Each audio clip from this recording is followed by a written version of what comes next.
We're live. You know me. You know me. I'm an introless doll. Even though I make the intros, I'm an introless doll. I need no introduction. And welcome to the Rapture of Love episode of We Love Gymnastics, the Rapture Watch Party. I did not hit that note. How are you guys doing today? Today is September 23rd, the day the Lord has came back and taken his handful of people up to heaven. Are you one of the few? Are you one of the few? Say it again. Are you just gonna have to wait until he comes back after the devil gets finished rampaging against the earth? I know there's 10 people in this room that want to give us $20 each.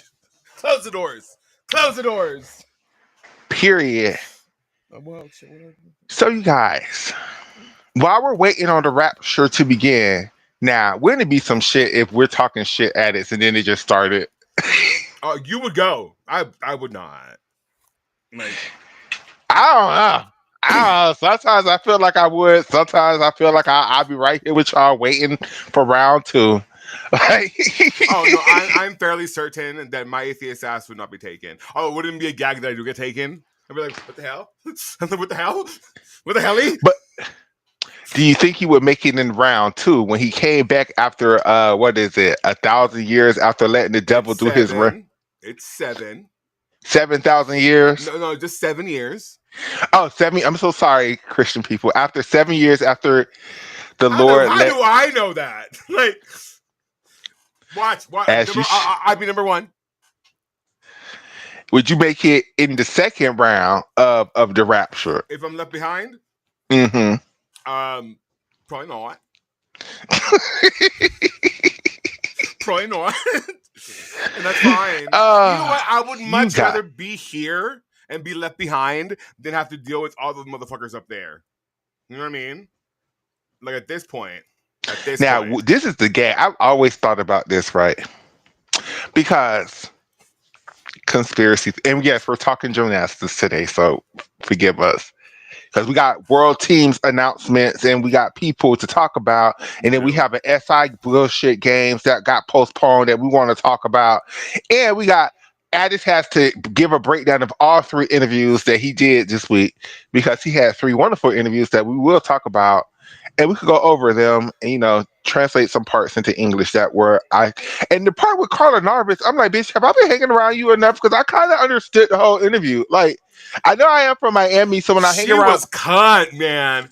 She looked cunt. Her Spanish, okay, because the difference between Alba and Laura's Spanish, they have traditional European Spanish, right? Which in Miami we call it white people Spanish, right? So they are traditional European Spanish, whereas in not Hillary, I was about to call this lady Hillary Haran, whereas although I might get to interview Hillary, so that'll be fun. Dope, that would be good. 2 Panamanian superstars.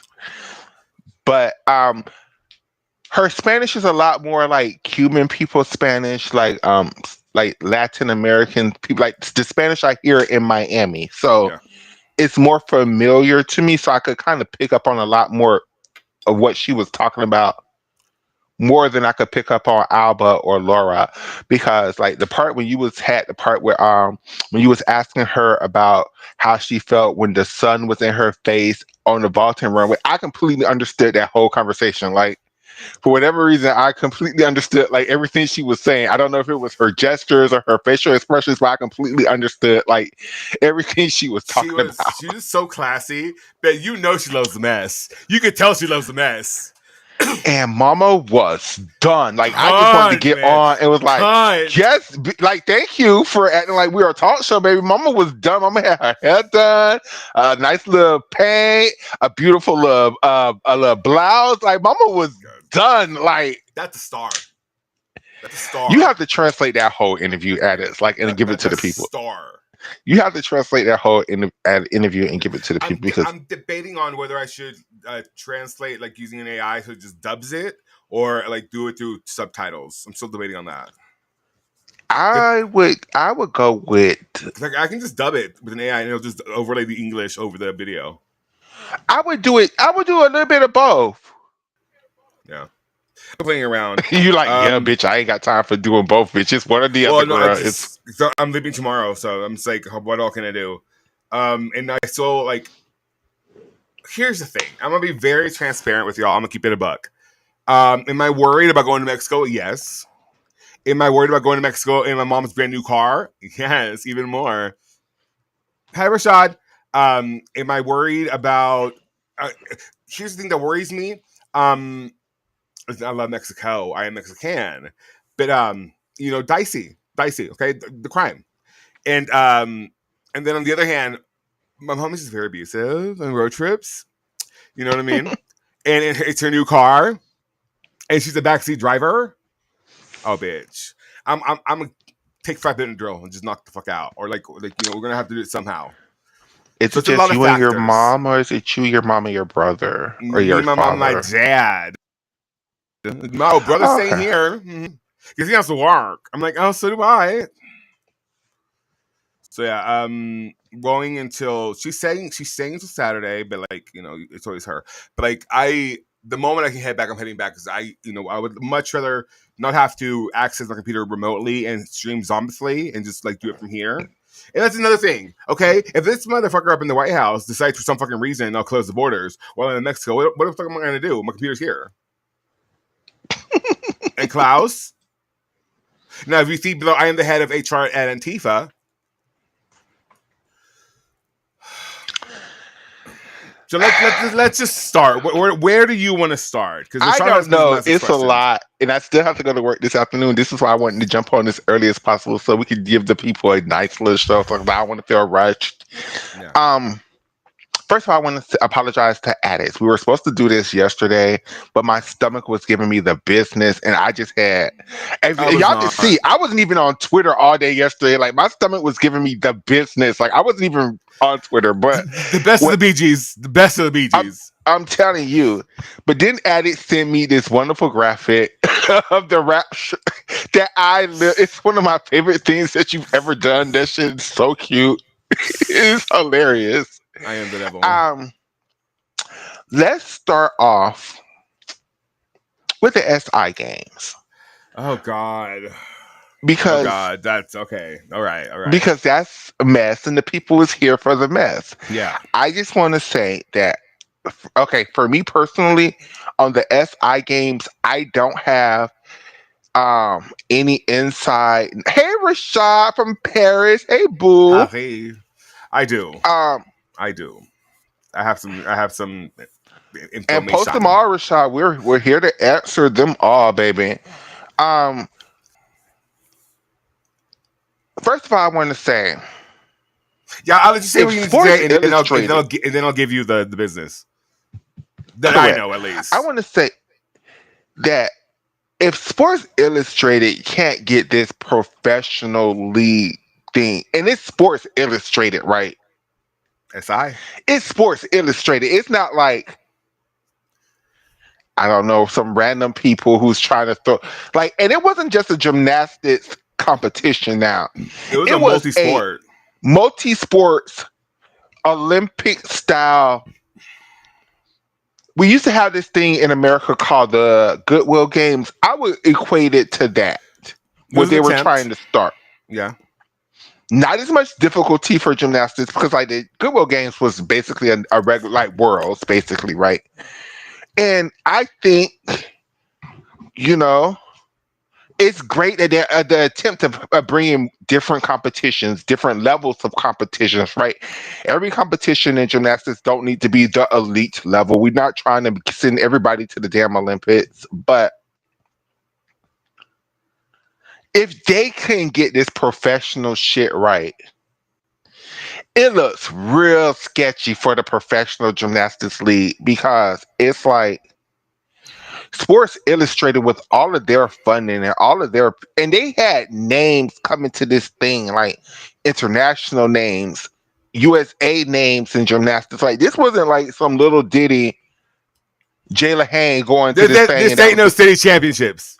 This wasn't no cities championships. Like To be honest with you, the people who were coming to this were kind of. It was a stronger field than the potential going to world championships. Not too much. Not too much. Not too much. We'll get to why in a second, but not too much.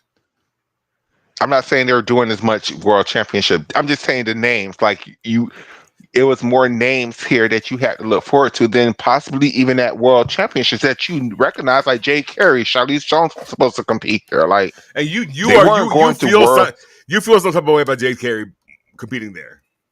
I feel several type of ways about Jay Carey competing here. Hell, to be honest, I hope Jordan Childs get cut from Dancing with the Stars tonight, so that lady could be like, "Well, I still have a shot to go to Worlds. Let me do some gymnastics and go to the World training camp real quick." Like, okay, the women's games were supposed to be this multi-sport kind of like, because we talk about the Pan American Games, just talk about the European, whatever. It was a game, multi-sport. Okay, Rashad. Yeah. People still like, we don't know what the hell the SI Games is, girl. Can y'all tell us what y'all talking about? Yeah. Okay, I guess this is part of the problem. Why they did? No one cared. Okay. So, Sports Illustrated, the magazine company in America, decided to try to create this Olympic style event, but not like Olympic level of competition. I think it was more professional Olympic level event, right? At least on the gymnastics side. I don't know what the rules was for the other sports, but I know for gymnastics. Well, I can't even say that because they never even gave us the rules or what system they were using. I have the rules. I have the system. Okay. They were planning on doing the 10.0 scale. Now just stop and pause. For rhythmic and artistic. Pray tell, how are you going to do a 10.0 scale for rhythmic? Quickly. How do you have a rhythmic professional competition? Like, what? I'm giving you a face today. But, okay. And then so the athletes, the main focus first and foremost for all these people, some people in charge were to like make sure that the athletes got paid, right? And apparently, even if it didn't happen, they would still get paid a certain amount, right? But again, my question is, how do you ask Kaylee anymore? How do you? No, the other one. It'll be this one. Oh, this question. I'm so sorry. No, you're good. I posted that question on the screen so I won't forget to talk about it. Oh, okay. How do you as a Kaylee anymore, or Alicia D'Amato? Oh, because the team. Let me give you the teams. The team. It was two teams supposed to go head to head. It was going to be the Team Americas, which was Ellie Black, Jade Carey, Charlize Jones, Jocelyn Robertson, and Natalia Escalera from Mexico, right? And then Team Worlds was Alicia D'Amato, Kaylee Anymore, Melanie De Jesus Santos, Natalia Jacoby, RJ. and Oscar Bettina. Good morning, everybody. Good morning. We got to put this on the t-shirt, bitch. I created a thing. Yeah. Everybody is doing this good morning thing. I'll do it. It came from Michaela Loves. Remember who this came from? Because Adex, when me Adex used to first do the show, Adex used to be like, he used to say Jim something.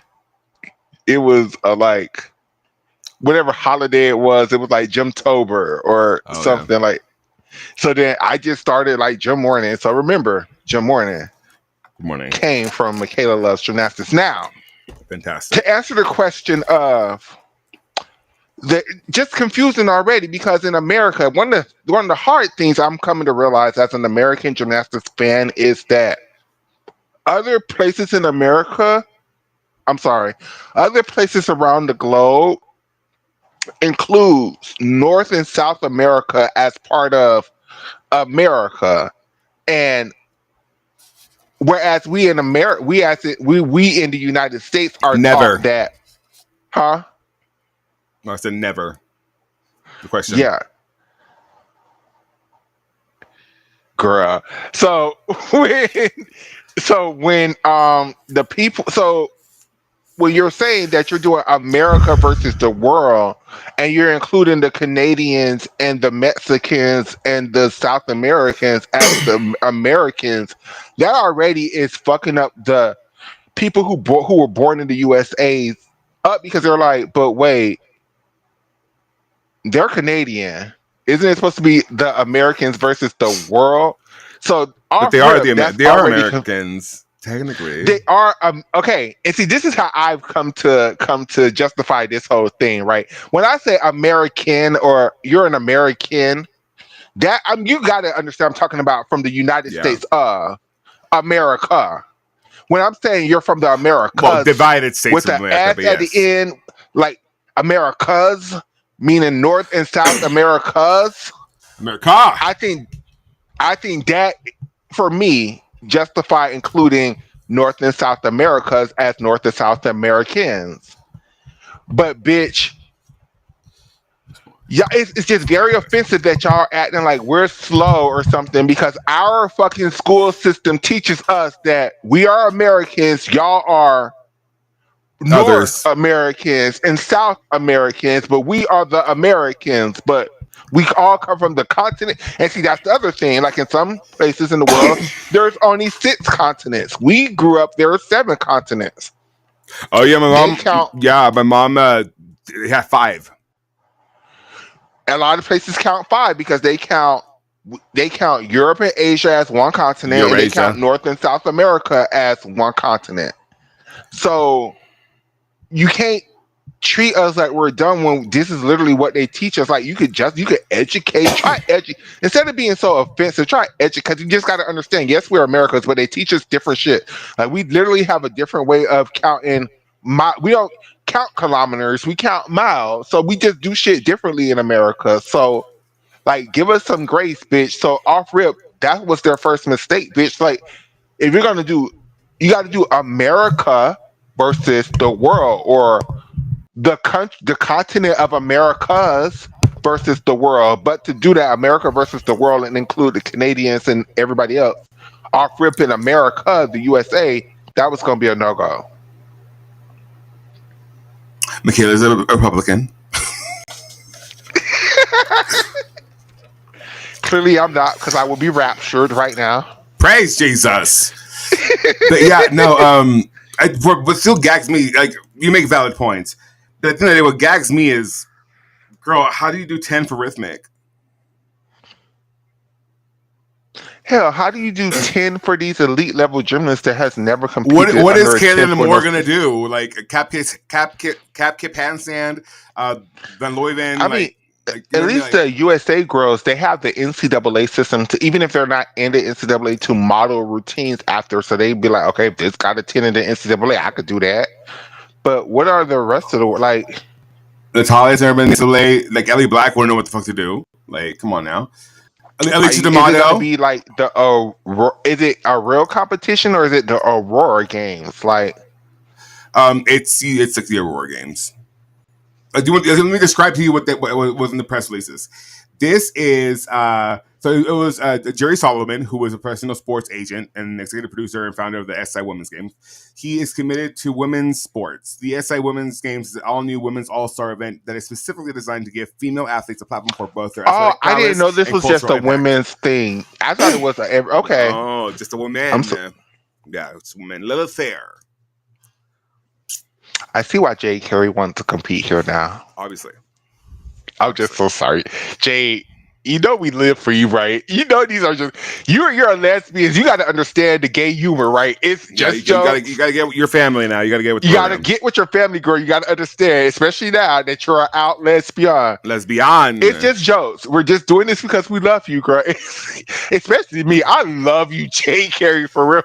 Like, it's just I met Jay Carey. She's very lovely. Like, she's very nice to us.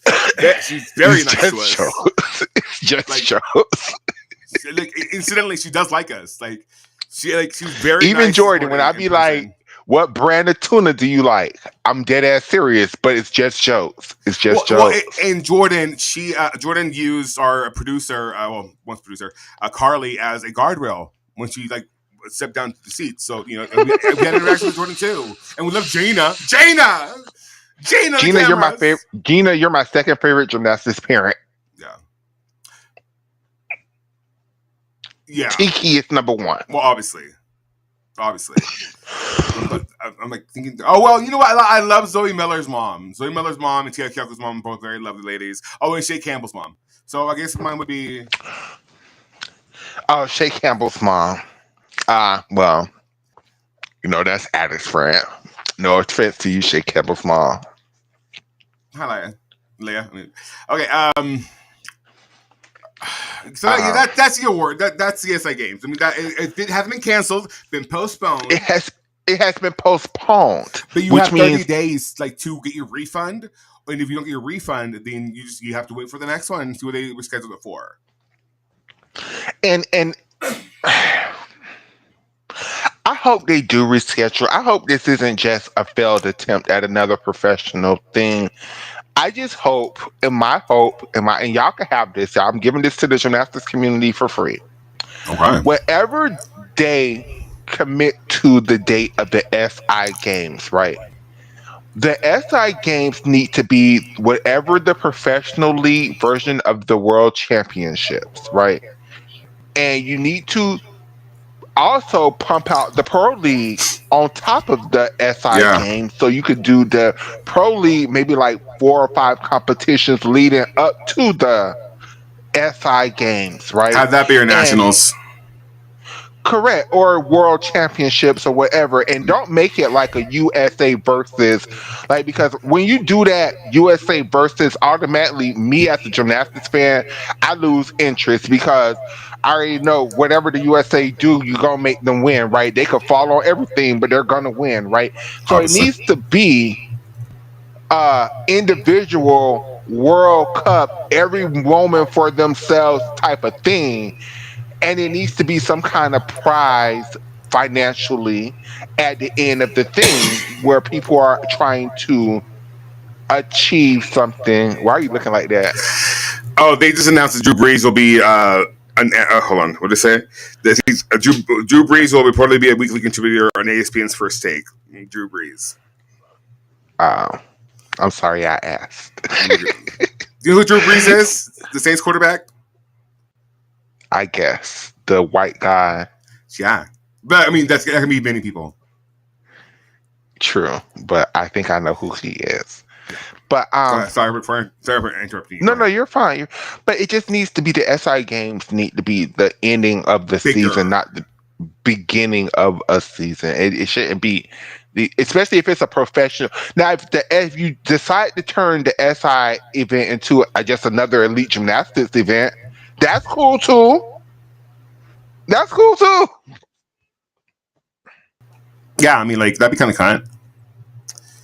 But you just gotta. Here's the problem. Okay, you know how the Japanese Gymnastics Association announced that they're doing a collaboration with this YouTube content creator, whatever content creator. That's the thing. USAG needs to stop being so because it feels like to me now that I've experienced a little bit more with this bullshit with USAG, it feels like they view the sport, the thing, the USAG company, and then the coaches and then the athletes here, and then the fandom over here. The fandom's over here, and there could be no mixing, right? Because if they went out there, hell, I'm not even just saying us, although I'm mostly saying towards us. But like, if they reached out and did more collaborations with like actual content creators, like Planet Gymnastics, or like, you know, for instance purposes, fucking Gymnastics something, where like there seems to be more like an open collaboration between them and the federation, it would make them so much more approachable and maybe more likable. And you would get a whole of content creation as opposed to the weird and like tailored like thing they have going on right now, where it's just like it still seems like it's like very like industry and people. It's by design. I'm 100% by design. By design, yeah. It's by design because for whatever reason, I haven't come to figure out what it is. They don't want gymnastics accessible. Yeah, that's why where's that threat? And I'm not sure why, because I look at figure skating and I see how, it's like at least from cheer. an outsider, It's like cheer. looking in. They're trying to put the guardrails so that it's like they feel like any sort of like other like any sort of other source to giving the product. It's like, oh, you're taking our money. You're taking our money, and it's like that's what cheer is. It's like they have it's everything. It's within like it's a varsity or it's flow cheer, right? And that's it. And they protect that shit, right? Because they don't want to lose it on their money. But see, again, going back to figure skating, USA, I mean, not USA, the ISU, is that figure skating the ISU? Girl, you would know better. ISF? It's ISF? No, I think it's ISU. The ISU really literally created a YouTube channel where they're playing all of these Japanese, like this Chinese shit that just happened over the weekend. They put it on YouTube for free, each and every round, from each the men, the women, the pairs, and the free skate, all the short programs, all the long programs, and they're posting and they're putting all of this year's World Cups. Well, I don't know what the World Cups are called for figure skating. I've been out of the figure skating Isn't the community for a pre? while. The Grand Prix and all that other good shit on YouTube for free. They're like, fuck y'all, ESPN, fuck And they y'all, produce it NBC. very well. Y'all can have the replays and y'all can play the replays, but the live event is going unedited. It's going to be on YouTube for free. And I just don't understand why And gymnastics can't do that. Like, that has a lot to do why with can't? broadcasting rights, though. Because I mean, for some fucking reason, like gymnastics, because of the way it's structured and the way of like the what is called the USO, whatever the Olympic stuff or whatever, because the way that's structured, like usually when like broadcasters buy up like a slew of events, we're always lumped in to going over to what is it, the sport thing channel, energy sports. We're all lumped in, right? I think that has a lot to do with the fact that like they're not really allowed to broadcast. Their rights to the meets, the broadcasting rights are sold to NBC, whoever have you, and that has a lot to do with it because again, the money they can't stop But doing see, profit off these women. but I just question that. I'm not questioning that. I'm just put a Why do it that pause way? and concern, because figure skating is the same shit. Like Johnny Weir and Tara Lipinski, like they're all over figure skating, but yet figure skating still somehow streams they shit for free. Everybody still gets to, like, maybe they won't stream the bigger meets, but like the lesser meets that nobody has, no, they're streaming it for free on YouTube. Like, why? Who's NBC doesn't have the rights to, what's this next cup coming up? The Zombie. the Zombies League Cup. Like, That's an FIG thing. I think it's just the way the contract is structured. Honestly, I mean I haven't read obviously, but that might be like a provision in it where like all the meets that they're hosted by USAG, like to get their rights like bought up as a bundled pack. I don't know for sure, but that's what it seems like to me. So I get they're more restricted, but you can still do things outside of that that will make it like accessible. Sorry, and like I just don't understand just the. I mean, it just seems like they're so unwilling to try anything new or try anything that just that taking a risk, taking a chance. It's just they want everything to be polished and perfect, and usually it just ends up like boring and and I think average. with figure skating is because the figure skating community have embraced. Okay, let's talk about this. Because this is a little bit of going on left field, but I think it's still on the subject matter. We're being raptured. It doesn't fucking matter. It's the last moments on Earth. Do you think it's because the figure skating community has embraced their LGBTQ fan base a lot harder than the gymnastics community have? And the gymnastics community, the reason why they don't embrace their fan base, because they know their fan base is very Bunch of queer, faggots. It's a bunch of faggots. and they don't want that to be the face. Like with figure skating, they're more comfortable with the queer community being the face, the fan base. They're doing it for the I mean, look at fans. They're Johnny doing Weir. They wouldn't have Johnny Weir up there if they didn't embrace it. And I guess, in a sense, I can see that because it's a very conservative sport. At the end of the day, like we forget that constantly. Like, oh, some people forget that. Like gymnastics, for better or for worse, is a very Republican sport. Very. Because usually the people who can't afford to live in these areas in which gymnastics is a hotspot, like they're very rich. The rich. Like Gage, that area of America, very rich, and very Republican, right? And so it is what it is, and so I can see the aversion to not capitulate, but like pander to that, because I mean they do they okay, it's all very perfectly curated. It's all very boring. Nancy Kerrigan cut the cameras.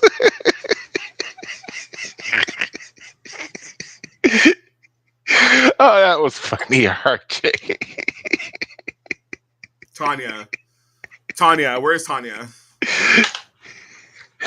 Hell, we always talk about free Gina. We should be like free Tanya. Like, no, Tanya. I'm so sorry, Tanya. Even though I don't feel like it's your fault, I can't get on that free Tanya train. Oh, that is white on white crime. Tanya, I think you had a lot to do with that, but we're gonna let it go. But yeah, it's been a while. It's been a while for gymnastics, because of the conservatives. Because I have to use gymnastics and figure skating as parallels, because they are the two most closest in my mind. It might be other sports that are more closer parallel to gymnastics than figure skating, but to my mind, the sports that I follow, those are the two closest, where the girls start off as real little girls, right? And then they go through the coaches, and the coaches take them away from their family and brings them to this magical training center where they train them to be these great Olympic champions. And on both sides, it's lots of abuse on both sides. There's lots of secrets on both sides. There's lots of adults. But isn't that the thing advantage with elite sports? Like elite sports as a whole is like that. Correct. But specifically with figure skating and gymnastics, I just think with figure skating, they're not so afraid of letting the little kids be around the gays, right? They embrace it. They teach the little kids, most of the coaches are gay. These are your fans. You should be open-minded. Don't be homophobic. Say all the right stuff, and embrace your fan base or whatever. And they teach these little girls this at a young age, and they teach these little boys at a young age that, yeah, the gays like figure skating. You're skating for the gays. The faggots. If you don't like the gays, then you need to find another sport, because this is what it is over here. Whereas with gymnastics now, it's always like, when you hear the gymnasts speak when they become adults, it's very rare that you get a Simone Biles. Most of them sound like fucking Michaela Skinner, where they're like conservative and we love Jesus and trannies are really men and wigs and they shouldn't be in our sport. And it's like, but these are your fan base. Like, I mean, like, listen. Both sports have the same fan base. It's just very interesting to me how figure skating chooses to embrace their queer fan base, whereas I think that's what it is with gymnastics and why they don't embrace, because they don't want to be seen as the gay sport. They don't want to be. Even though, honey, the lesbians are rampant. Because I mean, and that's what it is, right? Like, if that's all you're surrounded by, you're eventually just gonna, whatever. Like, because these girls grow up going, like, training, 40 hours a week, and they're with these, like, whatever. It's like boarding school, like an all men's boarding school, or whatever. You're gonna get gays. You're the gays, and I think that is, objectively speaking, the fact that the sport is so conservative is what leads to the aversion of wanting to, I guess, collaborate or coexist in a much more harmonious manner with the fan base. Because, like, I see how USA Gymnastics treat, and we're just going to say Gymnastics is the biggest gymnastics platform right now, right? So I see the way USA Gymnastics are so averse to Gymcastics, right? They're not bringing Gymcastics over there to host panels. They're not bringing Gymcastics.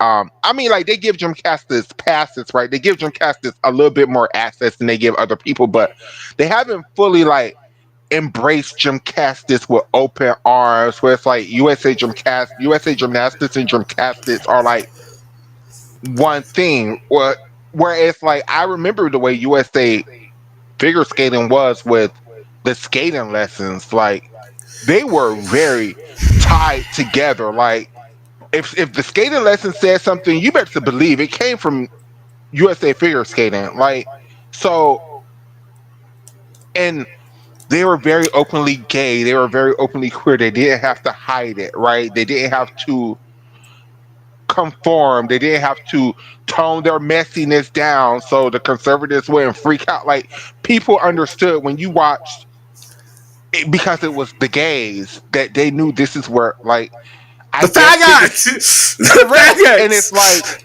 with gymnastics, it's like my God, it's like we're always having to watch what we say, and 'cause we don't want to offend the people, and it's like y'all just can't come over here for the good gymnastics commentary. Like it always got to be fucking. Now, just like with them, sometimes we go too far, but at the same time, that's not the point. The point is on the surface level, it's just USA.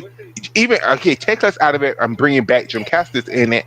They don't embrace gymnastics the way the ISU embraced the skating lessons. They don't center. They don't funnel the people over to gymnastics. Like hell, the men don't even talk to gymnastics because they don't like them people. Like so, it's like I think that's what it is. Us talking about it. I think we figured it out. I think it's because gymnastics is way more conservative than figure Yeah. skating, and gymnastics don't want to embrace the queerness of their fan base. They don't. And I think, we see where that leads. Like, for you end up with low attendance rate to NCAA nationals. You end up with, people wondering, oh, why isn't people in the arena? It's like, well, because one, it's inaccessible, and two, you're holding them in remote places of the fucking country, and three, because like, why would we go? Poor Oscar's banned. You know what I mean? Like that's the other thing. Like, because he was wearing a skirt. I wasn't there. So I don't know what happened, but I just can't believe that Oscar would have said or done anything to the point of getting him banned for life from US. I'm sure it was a sassy, like very white, like I'm sure he was sassy as hell. Y'all know Oscar. Oscar is a sassy little white queen. Like we love my daughter, but I just. I can imagine, because you know how we are. I'd be like, no, I want to say hi to Melanie de Jesus Santos. Are you freaking kidding me? Like, I get that could be the interaction, but even then, like going as far as okay, but then look at the interaction itself. Like, why wouldn't y'all let Oscar stand there or get anyone. an autograph with the rest of the people? Right? What was it about Oscar that y'all targeted? Was it the fact that he was wearing a skirt? He was a boy in a skirt. Yeah, to seem as a freak. And it was in what, Illinois, out there in whatever states. It was during classics. I don't remember what. No, it was US the Cup or whatever the fuck, or whatever it's called. Was it American Cup or not American Cup? No, he went to. They didn't do American Cup last quite. Not American Cup. The thing there. Classic, it was USA Classic. Yeah, he went to USA Classic. Yeah. When the year that they let Melanie compete in the all around in 2023, and he went and he was waiting backstage for autographs like everybody else was. No, he was at the stands, like down there in front of the stands. Yeah, he was it was in between the first group of girls and the second group of girls, and I guess they were trying to clear their arena out to clean or whatever. But it was people there waiting for autographs. I'm sure they let all the little girls sit there and wait and get autographs. But for whatever reason, for Oscar, they chose to target Oscar because he was a openly queer person that they could see a man in a skirt. B, he was a man sitting there waiting on these damn gymnast autographs, and they thought that was creepy. And C, he wouldn't just listen to them, like blindly listen to them. He challenged them, so they had to, assert their authority over him. And I just don't think if he went to a figure skating competition, which he does go, they would have treated him like that. I No. really think it was And a lot. also, where you're at, Kaufman Estates is very Republican. That's a very conservative place. But this is the gag. How am I supposed to know that? Right, right, I'm just right, going. This is where y'all. This is where y'all choose to have this competition. I'm just going to enjoy the competition. Like I right. don't know. Like, and I feel like USA Gymnastics also don't take that into consideration where they host events. Absolutely Like they not. don't. Well, that's. I mean, what do you think? It's like the NCAA holding NCAA finals in Texas, several fucking places. Like, I get it. And you know what? Just to play devil's advocate, I can kind of wrap my mind around, wanting to protect the children, blah, blah, blah, whatever the fuck. I'm trying to, right?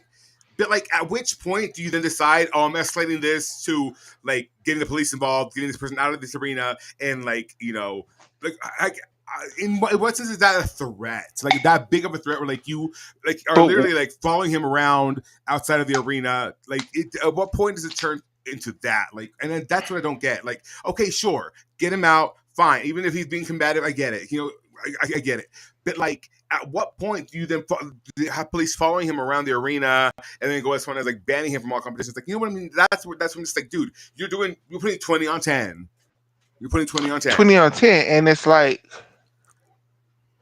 at what point then is it? And was it because he was literally waiting for the autograph, or was it because he had on the skirt? I think it was because he had on the skirt. Yeah. Yeah. And like, and again, because of the locality and because of the temperaments in the nation, I can understand like, oh, this freak, we gotta get away from the children. This freak, I get that, but like, again, 20 on 10, like there has to be a point where these motherfuckers, and that's we're getting into the rapture of it all, like in the political of it all. These motherfuckers are just so hell bent on the children not being indoctrinated and the children. Where what are you doing then with the fucking Ten Commandments? That is indoctrination.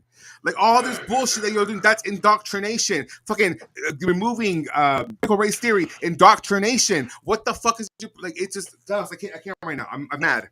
Like what the where the fuck does this like? It just. I really feel like if he was at a figure skating competition, the figure skating girls would be like, "Yes, girl, yes." Whereas the gymnastics community, because of the conservative nature of gymnastics, I don't even think the girls was. I think it was more of the concern for the girls than the way the girls actually felt about the situation. And it's all fake concern too, man. Like Absolutely. I'm just at a point right now where like it makes me so furious. Like y'all really want a holy war, don't you? And for what?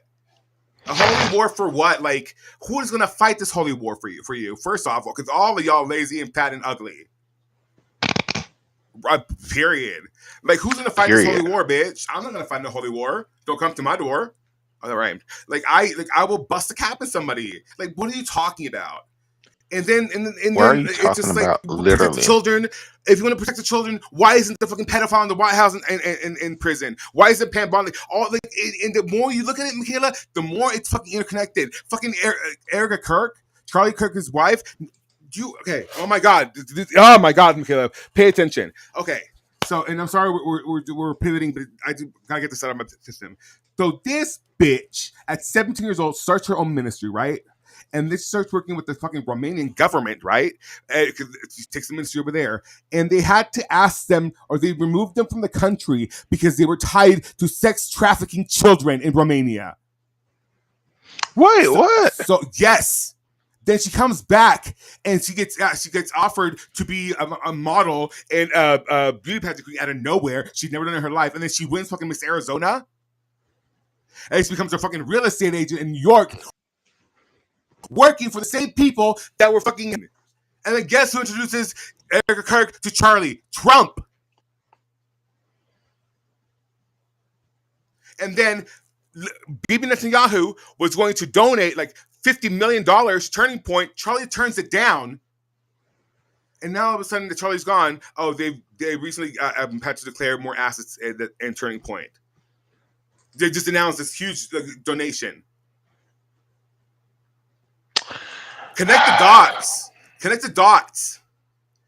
And we're going to end this fucking world this fucking play, we're gonna get into nuclear war because Israel is going to be held accountable for their genocide and for the pedophilia and for their fucking war and mindless just abuse of power. That's what we're gonna end the world over. Or Charlie Kirk, because the Republicans are really, really. This is their goat, bitch. This is their martyr. They've been waiting on this. Fuck that motherfucker put this man on. Fuck him, but also period. Like, goddamn, like they really fucked that motherfucker. Like they literally marked him, dude. They really him. And trans people, I'm gonna need for y'all to shut the fuck up and to really pay the fuck attention and to really, because y'all are saying shit that I gave y'all PSA. I gave y'all warning last week. Like, don't make. Oh, I want to call the man Patrick. Whatever the fuck man name is, the one who shot Charlie Kirk. Don't make him your hero. Tyler, don't make Tyler your hero. Do research. This wasn't some damn man who was protecting his trans girlfriend from do some fucking research. This trans Matson shit is some weird shit. But it's so fascinating. But it's some video and it's real. I want to stick to gymnastics but I just want y'all to know that everything ain't what it seems.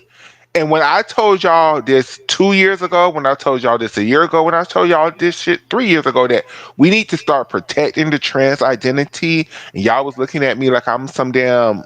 No, this is the fuck I'm talking about. Now you got this whole group of people who is taking on a trans identity. Okay, co-opting it. And it's better be the conservative masterpiece. And we don't even know what to do, because now these people, I have to call them girls. I guess I have to call them girls. Now these girls who have transitioned, not because they felt like they were women on the inside. No, they transitioned because they could not deal with the society burdens of being a man. So they hate women so much, so now they want to teach women how to be real women. I better start talking. And y'all not ready for this. Y'all just aren't. Y'all think Caitlyn Jenner was some bullshit? Y'all are not ready. Y'all think Blair White is some bullshit? Y'all are not ready. Y'all are not fucking ready. But y'all better get ready, like this rapture of love, because it's here. It's here. We got so many wars on so many fronts, and this man only been president again for what, 8 months? No, what month? 9 months. I just don't like.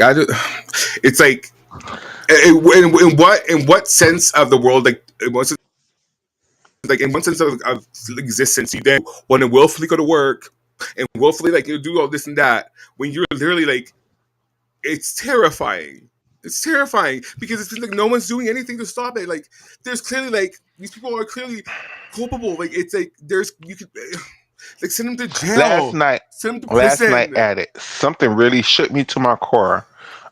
So it's this pageant in Thailand called Miss International. Miss International Queen, World. Right? Miss World's International Queen. The black girl won, and no one. Yes. Let me finish. So, what happened is at Miss World's International Queen, it was between two people. It was a black lady. I'm not sure what country she was from. The U.S. And it was a white Cuban lady. The United States was a black girl. Oh, okay. From the U.S. and from Cuba, right? Yeah. And what people don't know is this is a transsexual beauty pageant, right? And it's the world's most beautiful queen. Like, yeah, you got to be the world's world's most passable queens to be a part of this pageant, right? That's the standard, right? If you ain't passable, then you can't compete here, right? So the thing is, when the black community first heard this story, and they may have not known what that pageant was, they just saw them being racist to the black girl. Of course, it was all on the black woman's side. But the second they found out that that lady was trans and this was a trans pageant, it just I didn't even know turned. that. I didn't even know that it was a trans pageant. It turned. It turned, and the people turned against the black lady, and it's so hard being black and trans and American and all this stuff because it's so many different things that are fighting at the same time. With me personally, it's like pick a struggle. Correct. It's like I love my black people. I want to be with y'all. I want to, but bitch, y'all always turn on the damn LGBTQ community, and I'm LGBTQ, so I can't sit up there and be fighting the racism with y'all. And then I'm thinking the fight is over, and now I got to fight y'all bitches who I was just fighting against the racism with because now y'all wanting to throw me off the bridge still. Like my life still isn't safe. And then it's like with this Charlie Kirk shit, like. In all honesty, do I think it's a great thing that somebody got on national TV in front of everybody? No. But what do y'all want me? Do y'all want me to have sympathy for somebody that literally was telling people this crazy shit? Like, it's like, what do y'all want me? And then with Jimmy Kimmel, once again, it's like, yeah, do I think Jimmy Kimmel should have been fired? No. But where was all this outrage for Don Reed and Joy Ann Reed? I mean, Don Lemon and Joy Reid when the administration literally pushed them two people out of their job. Stephen Colbert. It's like.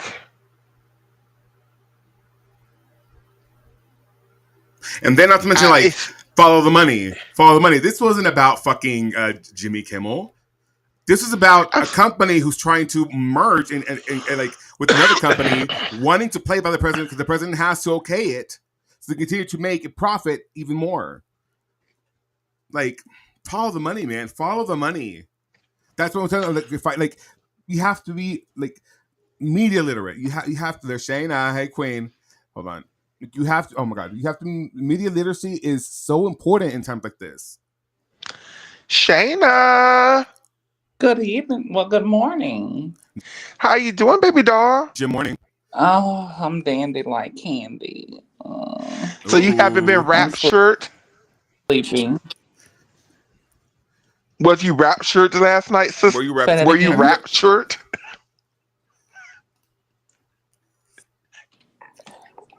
I was captured. No, were you raptured? Yeah, raptured. Oh, you don't know the rapture's today, Shayna. Yeah, we're going through the rapture right now. It's today. Yes, today. Oh, really? Yeah, that's what the Republicans on TikTok are saying is that today's a rapture. So we're just waiting. I'm waiting too. Okay. In the rapture of it all, who would be the three? The three what? I'm saying, like, would we go to the rapture? Like, do you think we would go to the rapture? Do you think? Because I don't think I'd be raptured. Oh, you're trying to pick the different populations? No, I'm just saying, like, you know, it was a joke. I think I can make it in. Are you talking about LGBTQ? Hold on. Let me explain the joke. So, anytime, apparently, this is a story I heard. Who's the queen? Alyssa Edwards. Anytime that Alyssa Edwards, if you get any alone time with her, if you're like her friend, and you guys are in a room full of people, she would look at you. She'd be like, "Oh, I can't do it." The tongue click. So, in this room, who would be the three? Yeah, who would be the three? Like, who would be the top three? Like, you know, it's a bad joke. Now that I explained it, it's not that funny. Okay, go ahead. Okay, I catch it. Alyssa from Drag Race. Yeah. Who would be the three?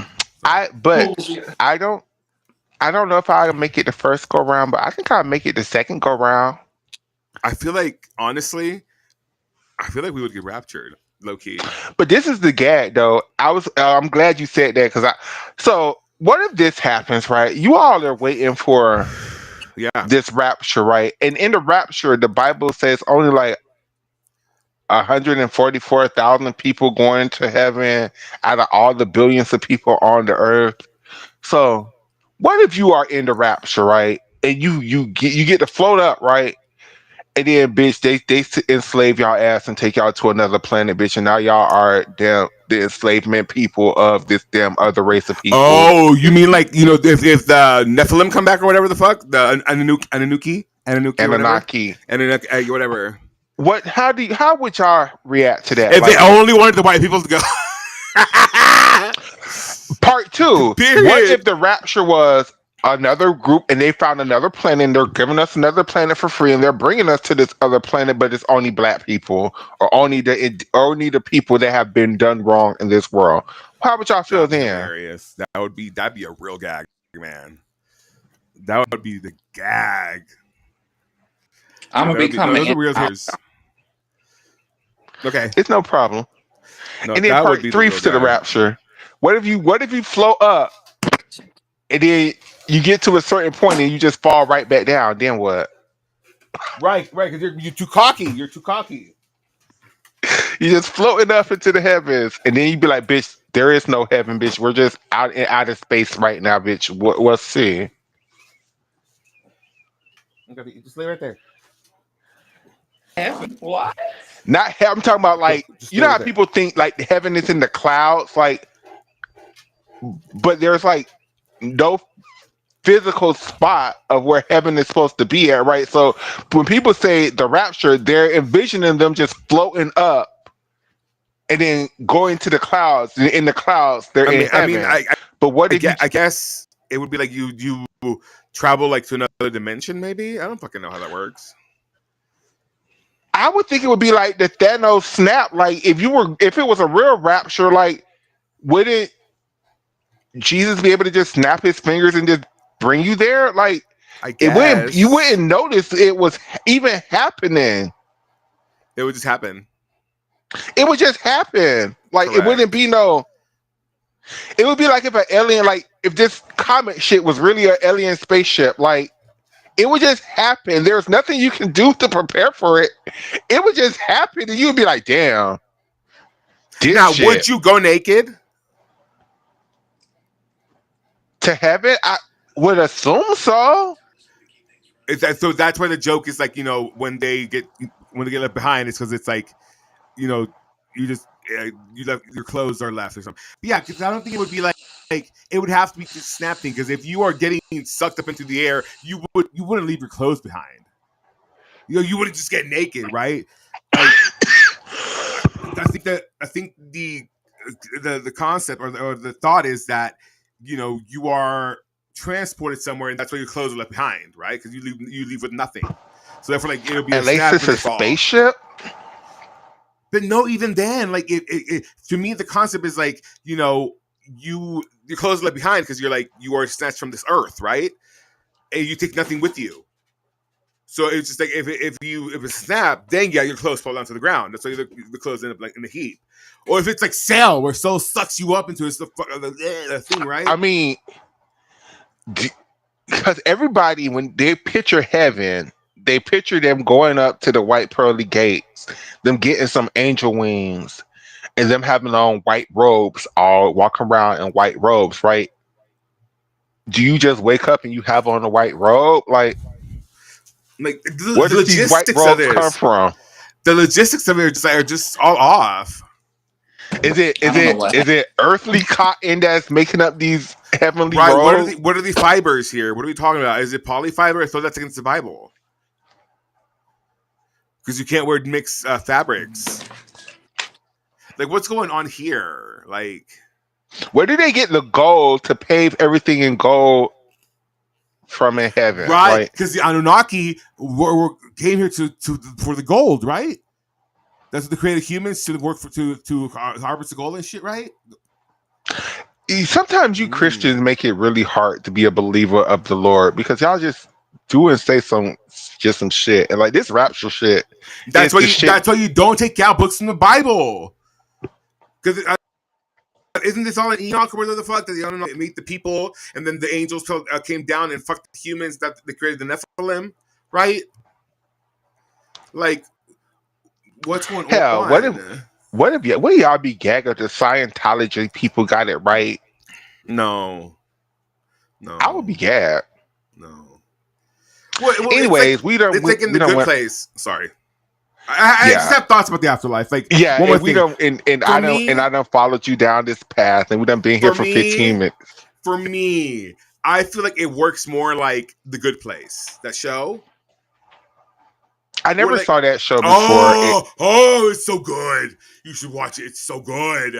It's so good. I can't stand that lady who plays the lead character. Just watch it through. I promise you, you'll like it. Just for Ted Danson. Ted Danson, it gives the performance of a lifetime. Oh my god! And the twist. Oh, I lived. At the end of this person, the twist is revealed. Oh my god, it fucks you up, man. But then you're like, just for the concepts of it all, the afterlife concepts, it's a good watch. I really like it. The morality of it, and I firmly kind of believe that that's what it is. Honestly, the system for the afterlife, truly. Now, if you really want to get down and dirty, I can tell you what people are the other side, the alien people are talking about now, right? So apparently, the fucking pyramids were used as a means of getting the soul out of this prison planet, right? Because here we were something with the moon or whatever the fuck, but they trapped us in a constant state of reincarnation, right? It's like you die and then your soul, the thing happens and you're like, no, you have to go back. You haven't learned your lesson. So it's like it's a prison state, right? Apparently, what these people are saying is that the pyramids were built as a means, because they had the jewel on top of the pyramid, right? It was a means of allowing the soul to escape this and go on to the next step in your spiritual journey. Allegedly, I'm saying I believe that. I'm saying streets are saying. I can see it. Because they believed in all that stuff, the ancient people. Yeah. And plus, I don't know. The ancient world, I think the ancient world was closer to, had more knowledge of space. Absolutely. Than we do, because there's been 3 cataclysms. And like the document that I was showing you today does say there was a dispute in how they counted, because the powers that be wanted to keep counting something with your fingers in a way, because they had 6 fingers or whatever the fuck, right? And there was a dispute between us, the people then, of how they counted, because how they counted fundamentally changed the way that the humans were able to work with the planet and use all its whatever the fuck power, the shit. And so what happened was that they used this beam or something that created an implosion within inner Earth and kiss people or whatever the fuck. Whatever, and which is why you have that weird cavity in the middle of the Earth. Apparently, allegedly, don't whatever, and so all this shit. Let me tell you, it's very interesting, right? And I know we've been lied to a lot about what we can do as humans, and I know that there's a lot that it's hidden from us. And I would be interested in seeing if I kind of do want to do the. Have you heard about this thing, the tapes, where it shows from the Monroe Institute that allows you, or through the the brain waves or the sound waves, is able to allow your brain to connect on both sides, whatever, and it allows you to. I've never heard of that. Yeah, so it's from the Monroe Institute, which were the ones that were involved remote viewing stuff that they did with Mars and shit. Okay, and so. It's this way of putting you in a meditative state, the meditative state that allows you to kind of, I don't fucking know, transcend or some shit. And I'm kind of really like the way people feel about mushrooms. Yes, not mushrooms. Yes. Oh, okay. But it's like some. I kind of want to do one and then report back. You know what I mean? You know what I mean? Of course. Not live on stream. Just do one and then report back. And then we can do one maybe on stream one. But yeah, I think you just put your headphones on, you lay down, and you just kind of allow yourself to be guided. It's very interesting. Watch you be psychic. Can you imagine being able to lift shit? Ooh. Oh, is that how you get your powers? Dope. Let's try that. Okay. So you guys, let's come back. Reeling it back in. So I think we completed our conversation on the SI games. I think we come to the conclusion that what do you mean? It is a great thing. It's just I'm not sure if it's really realistic at this moment, at least for gymnastics. Maybe if they take gymnastics out of it, take rhythmic out of it, I don't know. I'm trying to see. Hold on, if I have any more information regarding that. Give me a second. But while Adex is finding that, we do have some world team announcements, you guys. We do. They just announced the British team. The British team. I seen an announcement for the French team. I seen an announcement for. It was another team. Yeah, the British team. I'm confused about too. Please, guide me through that. Huh? Yes, let's name them. I just had it. Yes, I lost it.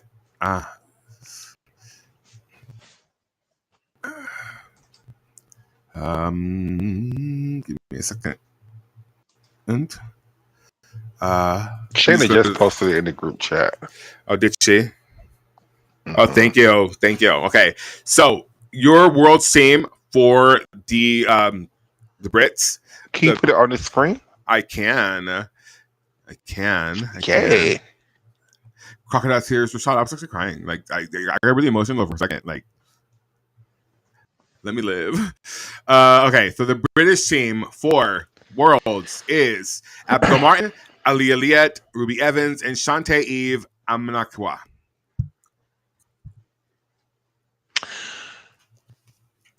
Thoughts. I'm very surprised they didn't put Jessica Gadarova on this team just to do one event. I'm very surprised. I think if she would have done better at the Paris World Cup, I think she probably would have made this team. 100%. But she didn't. But she didn't really do that well. So she did not eat the girls up like they thought they would. She did not. I'm surprised. I think Georgia May Fitton was around. I think she competed in some World Cups this year. I'm surprised she didn't make the team. Okay. Yeah. You know who could have made this team? Who? The young lady over at Cal. Oh, yeah. Ondine? Yeah. Definitely. I was thinking you were about to say Charlotte Booth, friend to the show. I think she could have made this team. No, if she wasn't her. Yeah, I think she's at Auburn now. Oh, she's definitely at Auburn now. Yeah. Yeah, she's being a collegiate girl. Love that for her. Yeah, Charlotte Booth could have in the article. They noted that Jessica Gadarova was originally selected for the team. However, in a recent injury setback resulted in her withdrawal. So apparently, Jessica Gadarova has another injury. Damn, hopefully it's a small injury. Well, if it's a recent injury setback, then it's an injury. That's not good. No, that sucks. That sucks. So the men are Alex Yolshin Cash, we love. Courtney Tulloch, love. Harry Hepworth, love. Jake Jarman, love. Joe Frazier, love. And Luke Whitehouse, love. I mean, this is expected. Yeah. Alex Yolshin Cash is their pommel guy. Yeah. I'm happy that Joe Frazier is making a good comeback. Yeah. After his recent injuries. A couple of these guys could actually win some medals, for sure. For sure.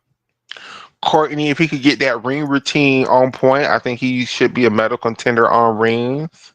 Should we compare how I have scores? We could see how they look against the world. Okay. Okay, so do you want to do women or men first? Let's do the men first, I guess, because that's their better team. Okay. So let's go in Olympic order. So in terms of floor, Harry, you go ahead, girl. Go ahead. Yes, Diva. Yes, Diva. Suck it up. Yes, smoke it, little girl. Okay, so on floor, the British have Harry. Go ahead. Cough it out, girl. Cough it out. Cough it out. Cough it out. Have the second highest score in the world with Harry Hepworth scoring a 14.750 at the British Men's Teams Championships. Now, you don't get the next British guy until Luke Whitehouse, which right now is currently sitting in 10th in the world. And as far as Jake Jarman, he is sitting really cute right now in 26th in the world. But Jake can be Jake better. pulls it out. Jake pulls it out. Jake can be better on floor than he has been so far this season. Yeah.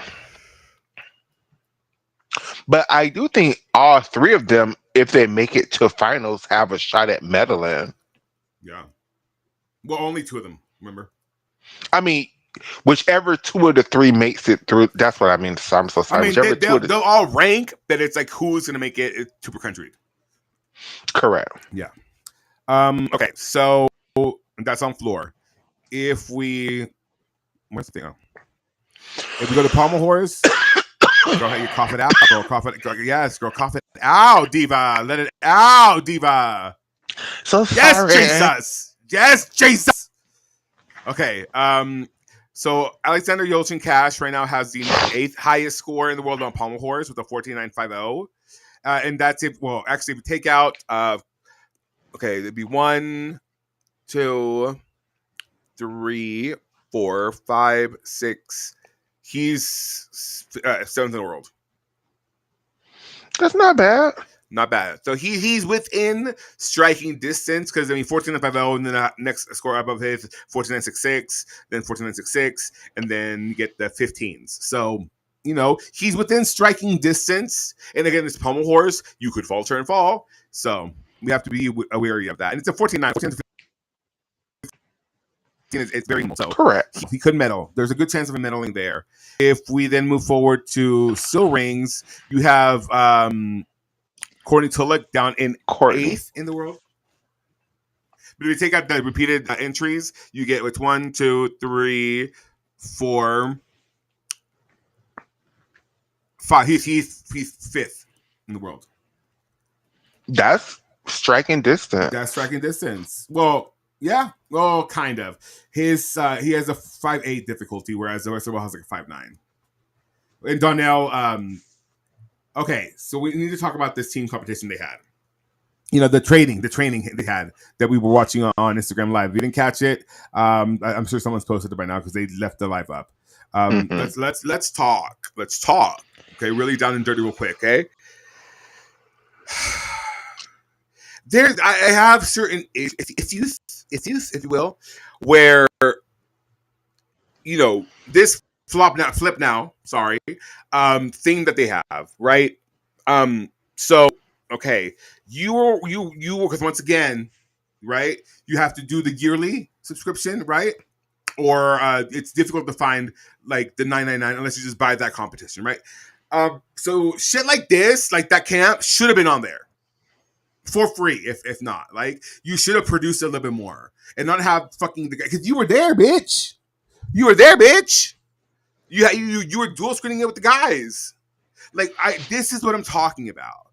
Like, you want to make that platform worth it, then actually produce things like this. Because there's no reason that Tyler Burkhart was there. Like, and I get it, it was for 144 people, but because it wasn't advertised.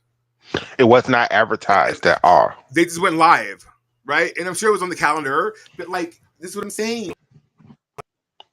Like, have to give the men a little bit, like, to give them something. Because poor guys, like, they were just happy to be on there interacting with the fans, and it was great. Donnell and Taylor both said that they would come on the show. Like, this is what I'm talking about. Like, there needs to be more of a concerted effort to bring the men into the fray. Otherwise, it's going to be one of those extinct sports pretty soon. Because, I mean, let me tell you, like, things are looking bleak for these colleges that aren't able to do the things they can, not because of roster limits and shit. Like, there's going to be a reckoning. It makes no sense that you guys have the women's side of the sport doing so well, and you all can't capitalize off of it by just playing a little highlight reel during the middle of a women's competition. You don't have to play the whole thing. All it needs to be is 30 minutes, 15 minutes of the highlights of the best of the men's event. In between when LSU and Georgia go off, and in between when UCLA and Michigan is about to start. Just give us 30 minutes of a highlights of the best of the men's competition from Friday night. It's almost like you should have like one of those, like, you know, before the football games, we have a roundtable, people discussing things, and having it seems like it's such like a foreign concept. I feel like it could never happen, but or after. And I'm not saying that is essentially what we do, but also like or it's what both. it's what we've been doing for the past 4 years now, 5 years now. I'm just saying it seems like wow, it's almost there. If you just put the two together, you wouldn't even have to do that much more work. It seems so weird to me. Like it's something. I don't know. I'm not a smart person, Michaela. I don't have the mental capacity to be able to reason that way. But it's one of those things that I'm gonna say it's right there, and you're so close. It's so far. And you guys it just makes no sense. It makes no sense. The reason why. And I'm taking myself out of that when I say that, because I get it. I'm like I'm a very nice person, allegedly, whatever the fuck, how you want to view me. I get it. I'm a volatile person, I guess. But at the end of the day, bitch, isn't the streaming like tides enough to allow me to have some sort of say after fucking 5 years of killing the game and being the number one bitch in the streaming shit, because I am. Like, eat it. But you know what I mean? I think at this point I have some sort of insight and I can actually help you, because let me tell you, the real Federation of Spanish Gymnastics is very nice to me. And I'm very thankful, and it's a true privilege. But goddamn, it is disappointing that my nation's federation can't even be like a sliver of like how I've been treated by other federations. I think it's because your nation's federation look at you as direct competition, whereas, again, going back to figure skating, it doesn't feel like the USA Figure Skating Association looked at the skating lessons as competitions. They looked at it as a way for them to grow the sport. And it just does not feel like USA Gymnastics look at any of the platforms as assets. And actually, y'all look at them as hindrance, because then y'all take these stupid ass damn YouTube things and send the gymnasts over there instead of sending the gymnasts to the gymnastics platforms, the gymnastics people. And I'm not even saying us, I'm just saying anybody, because you know what? I'm going to continue doing this. I'm going to continue reaching out to Spanish speaking gymnasts and whoever else wants to come on the show. Like Abigail Martin wants to come on the show. Like, that's going to be lovely. Like, I'm going to continue doing that. Like, I think the best strategy for us now is just to be undeniable. Just to be undeniable. And I think that's. I thought you were gonna say to go after the international fan base, which I was like, yay. Well, yeah, that's what I'm saying. That's what I'm here for that. Like, that part of it, because to be undeniable, to be too big to just disregard. That's what we have to do. Period. And speaking of being undeniable, let's be undeniable and finish talking about the British World Team, because damn it, I forgot what we were talking about. The scores. Okay, let's jump past the men, because it's the men. Let's go to the women, where we care about. Okay. So the only, I don't want to say only. That's ugly. Let me rephrase. Of the most likely medal for the women would be maybe Ruby Evans. I don't know why I keep calling her Rudy. Ruby Evans. Rudy. No, try it again. No, I'm so sorry. It would be Abigail Martin on vault. Thank you. It would be Abigail Martin on vault. So, okay, Abigail Martin currently has the 19th highest score in the world, has been submitted this year.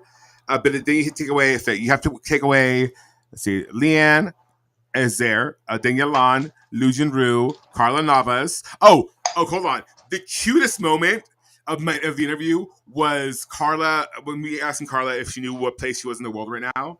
And she was like, no, I don't. And then I go, I understood that part of the conversation too, because he was like, you're like fourth in the world or something, you told her? Yes. Yeah. I was like, you're fourth. And she was like, what? And then you was like, yeah, you're behind Leanne Wan and Dan Lean and somebody else. But after that, you're real close. I'm like, and it's by nothing. It's like Dingyalan has a 14.366. No, 14.483, and Colin Navas has a 14.334. Hell, Lu Yunwu has a 14.366. Like, and Lian Wong has a 14.5. Like, babe, you're there. Babe, you're there. Like 14.334, you're there. You're right there, and that was a nice moment. But okay, Abigail Martin. So she, Lian Wong, Ding Lan, Lu Junru, Colin Navas, Leah Monica Fontaine, Georgieva, Yulin Min. She's not going. Karina Schönmeyer, and then it's Abigail. So she's eighth in the world. In terms of people. Like there's 7 bitches in front of her. But still, again, it's fault. You know, if she can get that the DTY around, my God, Abigail. We'll talk about that. The DTY is very, very. That was something. Something. But you know, if she can get that around nicely, get it nice, and you know, do maybe a half turn extra on that second vault, babe, you could win. I'm not saying do that now, but I'm saying, you know, looking forward in the quad, you know, that's a possibility, and correct. You know, we love that. So then, in terms of the next British girl after her would be I think Ruby Evans have a chance on floor depending on whoever makes floor finals. I'm still scrolling. Because there's not anybody that could factor in, so that's fault. Now we go to uneven bars. They have no one.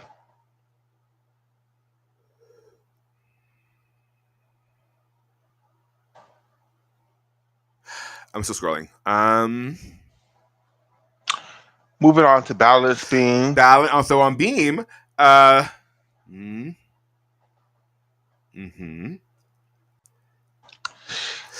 on floor. Ruby Evans is there. She's just first. It depends on who all makes it to floor finals. Still scrolling. Ruby Evans, 73rd or second, actually. 13.633.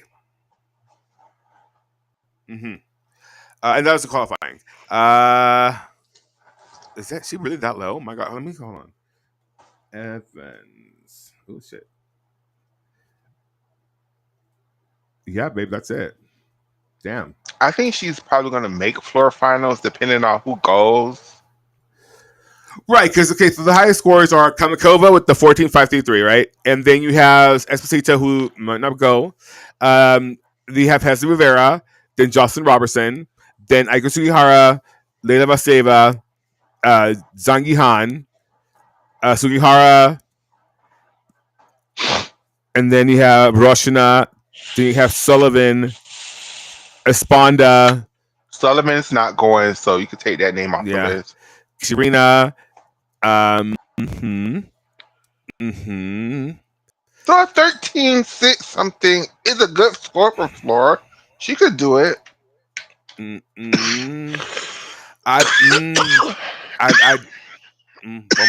Go ahead. Keep going. Because that Russian 14.5 score is unrealistic. It's just never going to happen for her. It is not. When she goes to Worlds, she's going to be in that 13.3 range. And you know, Worlds, the higher scores would probably be like 14.2, 14.3 at most. So I think the on floor at Worlds, the highest score we might get is a 14.1, and that depends on how Sabrina performs that floor routine. Sabrina Bonnier. Bitch, what? I think Sabrina is the only one that can reach 14 on floor. I'm sorry, Kamakova 14.5. I don't think that's realistic. I think when she goes to Worlds, her floor score is going to be 13.3. But Hesley Rivera at a U.S. Championship, even at Pan Am's, like she was scoring. So she scored 14-2 at U.S. Champs Day 2. I can see that going 13-9. But like Jocelyn, so okay, Sabrina Voynes. I can see Jocelyn breaking 14. I just think Sabrina is going to outscore her. Sabrina has a 13-8. That's her highest score. Hello. Hey. What have I missed? A lot. I know it's a lot going on here. Yeah, so Serena Voynes has a 13-8 with the 5-9 difficulty. And a 7-9, and that was an FIG event. But I think Sabrina could be cleaner. A lot cleaner. A lot cleaner. A lot cleaner. I mean, a lot cleaner. Honey, I think you're putting like 50 on 10 on this situation. I don't. So you're saying Sabrina is basically Jocelyn Robertson? No, I'm not. No, not at all. Not at all. Not on her best day, Mama. You're saying Jocelyn is better than Sabrina? Absolutely, yes. Oh, wow. Difficulty alone. Difficulty alone is going to eat her up, honey.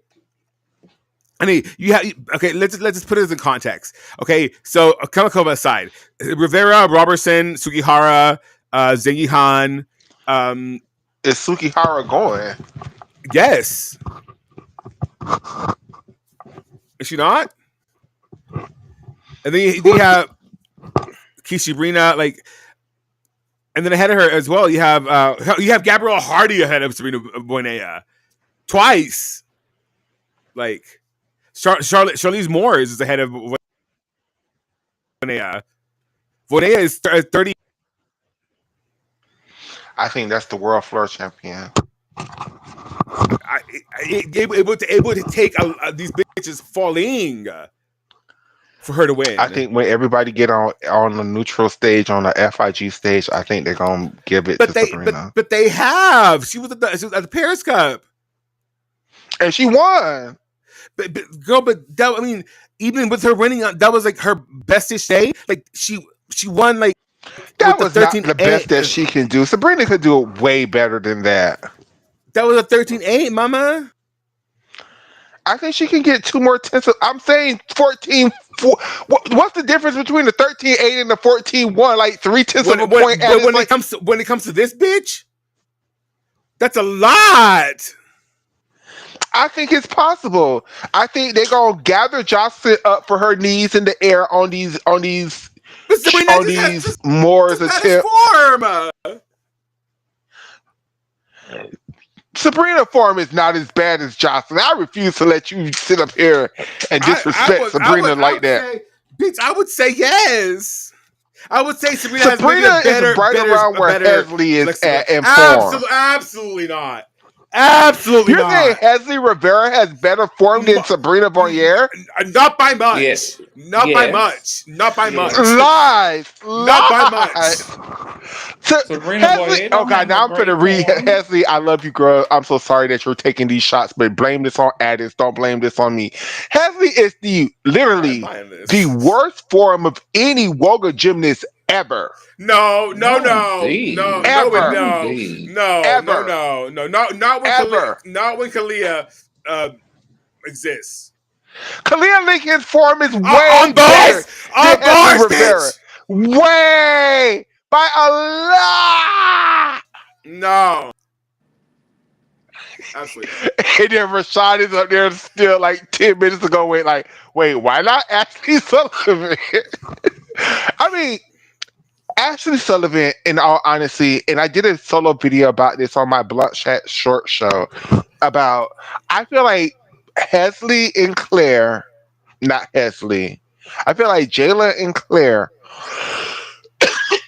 are the 2 USA girls spoilers. I think them 2 girls can still take literally any spot from anybody on this team, all around their event finalist spots.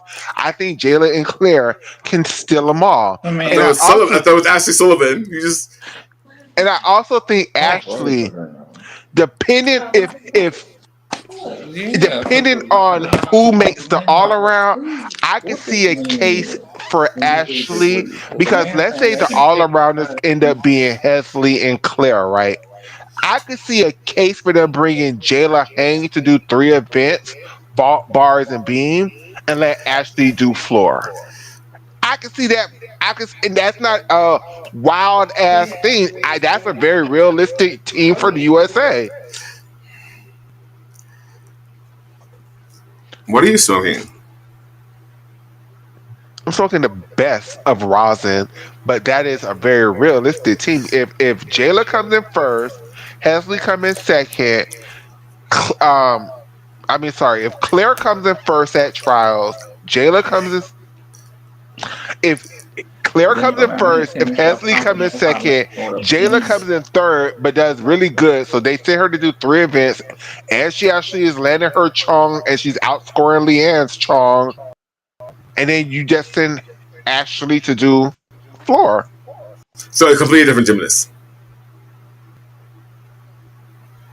The gymnast that we saw at DTB Cup, not the gymnast we've been seeing, the gymnast we saw at DTB Cup. Sorry, I mean the China. She's talking. She's talking. Like I don't see it for her like you do. And I want to be very clear about that because I just don't think her tutelage is up to par with what your expectations of her are. Because I get it. I want more for her too. I think she's a lovely girl. But that coach of hers, trash. Trashina Aguilera. I just don't think he has the capacity to turn her into the gymnast that you envision. And I want to be very clear about that. He's doing a better job than Valeri did. Marginally. By a toe. If she was still with Valeri, she would be injured at this point in the season, at least. And would. The guy got her. Got her through the whole season. But she was never with Valeri. She was with Valeri. Wait, who are we talking about? Jayla? No, Ashley Sullivan. Oh, bitch! What? I thought we were talking about Jayla Hang. No, Jayla Hang never was a Valeri gymnast. No, but I'm saying in terms of the gymnast you wanted to. I thought you were talking about Jayla Hang doing it this Chung and all that. Oh yes. Okay. I thought you're saying you don't see it for Ashley Sullivan. You're saying you don't see it for I've never Jayla. seen it for Ashley Sullivan. I've never seen it for her. That's what I'm saying. No, but I'm talking about Jayla Hang. I do see it for Jayla. I don't think her coach is good This enough is why I do see that. it for Jayla. If I'm just the same reason I see it for Claire. And it's just one competition, and I'm judging a lot off of this one competition. But I saw the road to glory at the Italia World Cup for both of those girls, right? And both of those girls basically medaled on every event there. And it wasn't an all-around competition, but it just proved to me that both of them can get it done in the all-around if needed be. I think there's a world where they both go 1-2 at trials, and USA send both of those two as the 2 all-arounders. Then everybody else is scrambling for specialist spots, including Hesley. You're a dreamer. You're dreaming your sleep. Because the coaching is not up to par, honey. I get it, and the expectation would be that. I get it, but the coaching, the Kale is just not that girl to be coaching her like that. He just it's not going to come together. It's just not. We never thought it was going to come together for Hesley at the beginning of the season when she was around here falling around at Winter Cup. But that's Valeria Lubin. That's a different caliber of coach. Claire is coached by Valeri too. That's what I'm saying. Valeri is a different caliber of coach. I'm talking specifically Kel Robinson over there at fucking Pacific Rain and the way he coaches and shit. Difficulty. I don't think that he can live up to the moment of getting that girl to the potential that she has. That's what I'm saying. I see the vision you're seeing. I just don't think that the structure behind her can get her there. I feel where you're coming from. And I'm not going to say I disagree with where you're saying. I'm just saying it's a possibility for Jayla. I'm not saying yes, it's a possibility, but the coach is not going to get her there. Not currently. But I'm just saying though, if the coach may not get her there, but Jayla herself could just have an awesome ass competition like she has had before. If Jayla would have had her competition night 2, both nights, Jayla would have came in third. But Jayla had such a piss poor performance night 1. Okay, let's see that. I want to see that now. Let's see that scoring wise. Let's see if that holds. because I'm interested in that now. Okay, so Jayla Hang, that was a Pan Am's. That wasn't it. Okay, so Jayla Hang. Okay, 13 and all around. Oh God, I gotta go to the all around. Hold on, and let me bring the scores back up so you can see it with me. Can Shayna? Oh, Shayna left. She'll be back. Why can't I hear myself? That's because I muted you. I'm sorry. Okay, so Jayla Hang's all around score. Let's see. Let's go to women's all around. Okay, Jayla Hang. Nope. Jayla Hang's. Okay. So she got it 55-4. Okay. 55-4. So US champ is cumulative. So then let's see. 55-4. God, I'm terrible at math. I hate when we look so stupid. 55.4 just plus let's do this time too. 55.4 gives you 110.8. So 110.8. Let's see. Who because Hesley won, right? So let's so Hesley won. Oh God, I'm gonna have to go. Oh, Hesley's day one. Where's Hesley's day one? Because Hesley 55.6, 56.4. I need to copy these numbers somewhere. Or I can just write them down. Duh. Where did I put the little? Oh, there it is. Let's see here. I have paper here. No, just look at the page. I have page here. Fuck it. Those running it. No, because now I'm interested because I want to see if this holds. Because if it is, then you have a point. Otherwise, I'm just like, what is this? Where's my pen now? I had it here. Here she is. Okay, cool. Okay, so Rashada, you want to say the medal potentials for the girls? I'll give it to you when we get past this. So that's Jayla. Okay, so go ahead. Yeah. So the national champion Hesley. So she had a what did I say? Where's Hesley's for? Hesley is that okay? Day one 55.6 plus. So day two score. That was day one. Day two. Can you please move out of the way? Please move. 56.4. It's okay, Shayna. I'm so sorry about that coughing. I've just got high as shit. I'm so sorry. So whatever comes out of my mouth over the next 45 minutes, forgive me. I'm sorry. Forgive her. She's not herself. So alrighty. So heavy cumulative. All the others scored 112. Oh shit. 112. 112. Then you have Leanne 56. Okay, so Leanne had 56-1 on day 2, and then day 1 she had 55-1. Okay, so plus 55. Is it 1? So okay, you realize all you had to do was find Jocelyn's scores because she came in third. So if she would have beat Jocelyn, that's okay. So 111, 2. Okay. So now Rob's it's okay, Shayna. 55.4 plus what did you get? What did you get? Day 1. And day 1 she scored a 56 something because she was in second place. What is it, Robertson? Day 1, 55.4. What is her day 2? Did she do all around? Yeah, she had to have. Day 2. Oh God, I'm so sorry. It had to be like a 53 because she had a horrible 54-2. 54-2. Okay, 54.2. 1096. 1096. So she would have came in third. Okay, yeah, your point holds. Yeah. I gotta went through that. So, I mean, I don't know. So it's not impossible. That's all I'm just saying for everybody. It's not impossible. It's a certain team that everybody wants. And the team that everybody wants is just because they did very well at. And, a lot of the fan base in this quadrennium so far has a very recency bias. So whatever the last competition is, that's the team that y'all are going by just because it's the last competition you remember. But y'all have to remember, Jayla has been killing these girls all year long. It hasn't until been like until classics when I saw the chink in the armor starting to come up, and I was even ringing the alarms like I'm kind of scared for Jayla. Like they keep competing her. Like after Italia, I thought it was gonna stop, but no, they kept sending her to shit and kept sending her to Pan Ams and kept sending her to shit, right? And I was like, okay, I think it's a little bit too much for Jayla. Like I think she needs to chill out. But I think she has had time to rest. At least in my mind, she has had time to rest.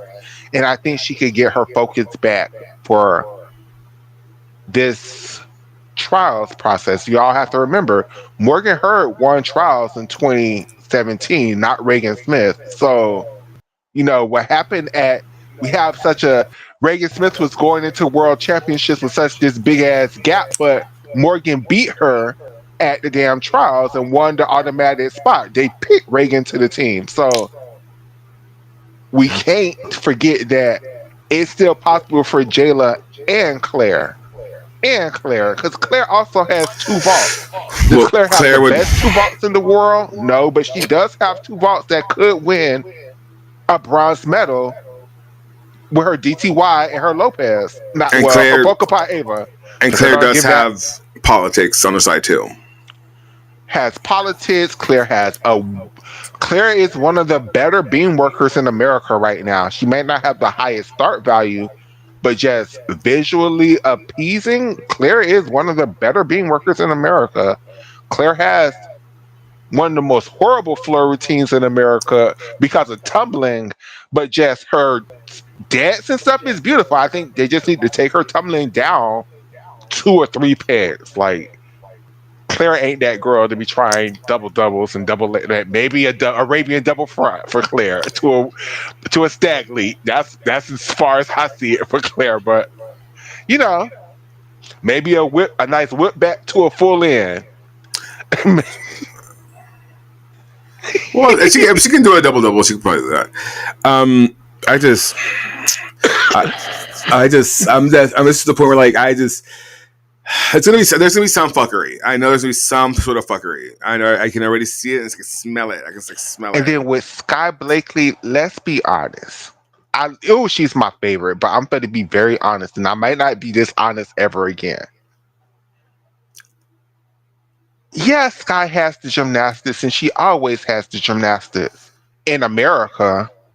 But when you take Sky overseas,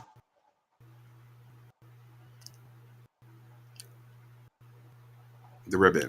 and she's not doing it all around here, and she doesn't have her great chunk here. So, do you risk it on 2 events that she's prone to falling on already?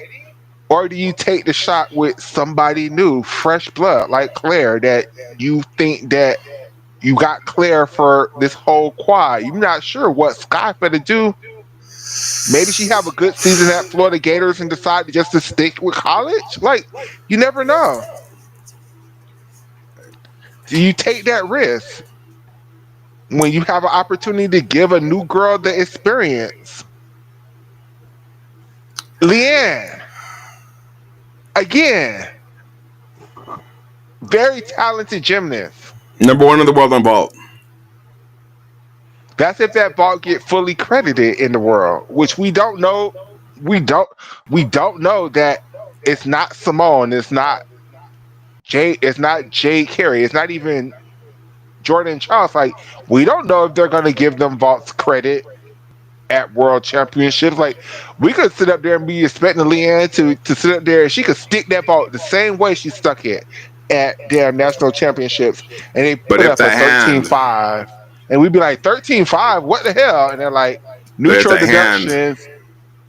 the hand, And then what? Like, you have to show full support.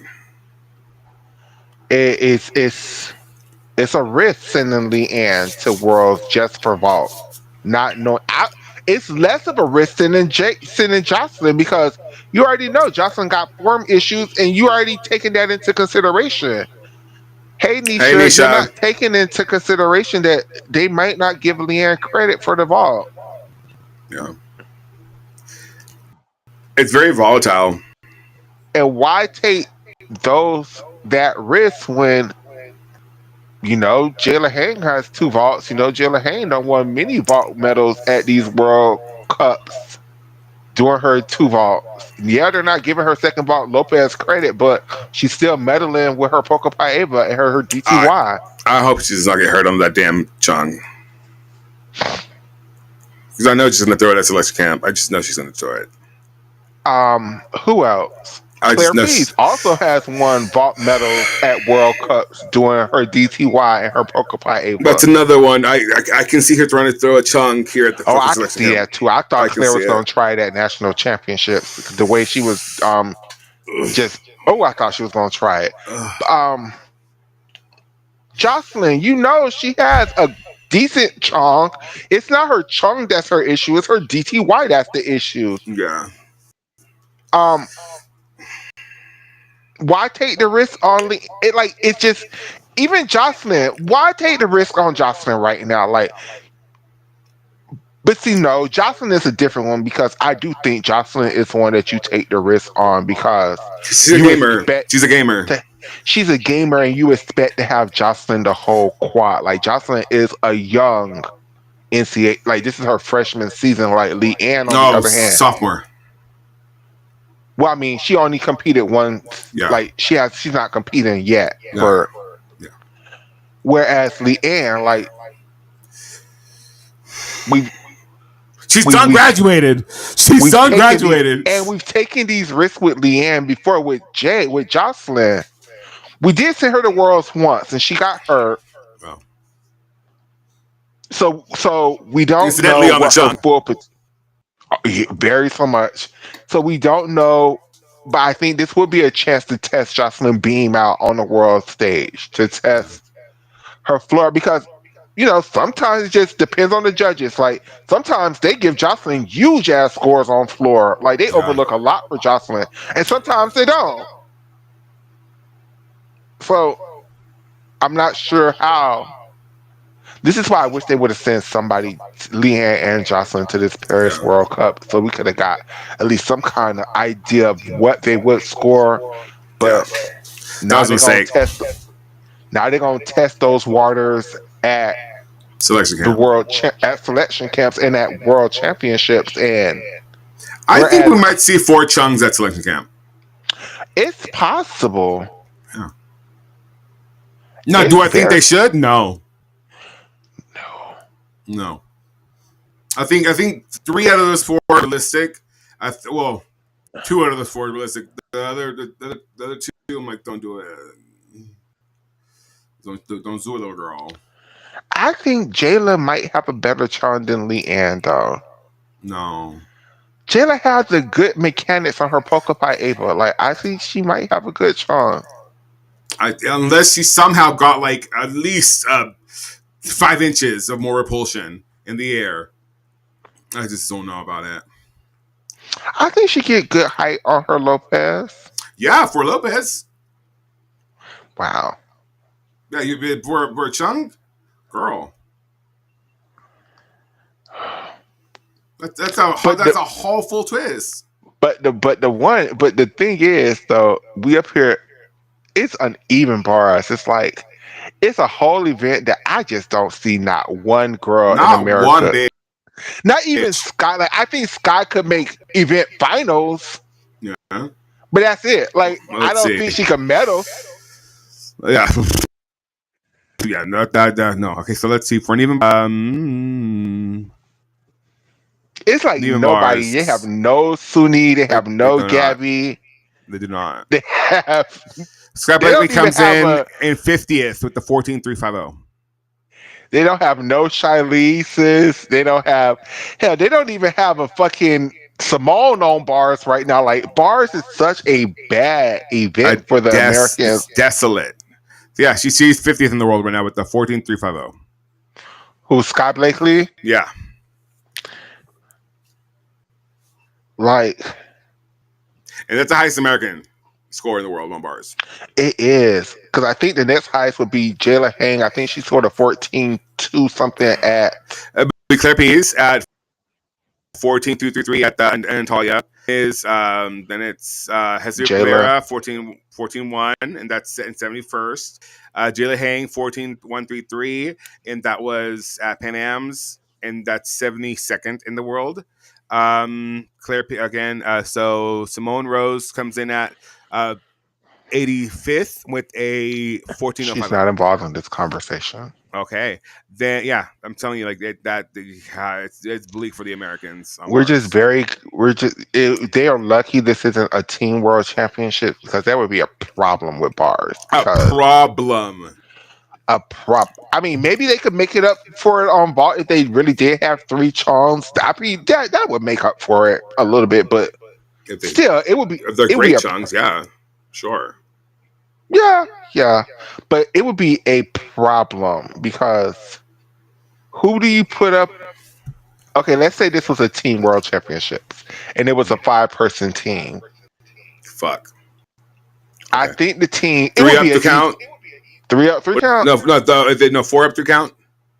4 up, 3 counts prelims, 3 up, 3 counts finals. I think it would have to be. Yeah. What year is this? Right now. Right. Oh, okay. I think it would have to be Hesley, Claire, and Jayla as the all-arounders. Sky as. Damn, bars. It would not be easy. Sky would be bars and beam, and then who do you take? Jocelyn or Leanne? Jocelyn. Damn, and Leanne is the alternate again. So yep. On this team, you have, and then one of them gets hurt. Chong. Wait, okay, so let me write that down. Hold on, let me write that down. What did you say? You said who? You said I'm going Jayla. No. Do you send Claire or Leanne as the all-arounder behind Hesley and Jayla?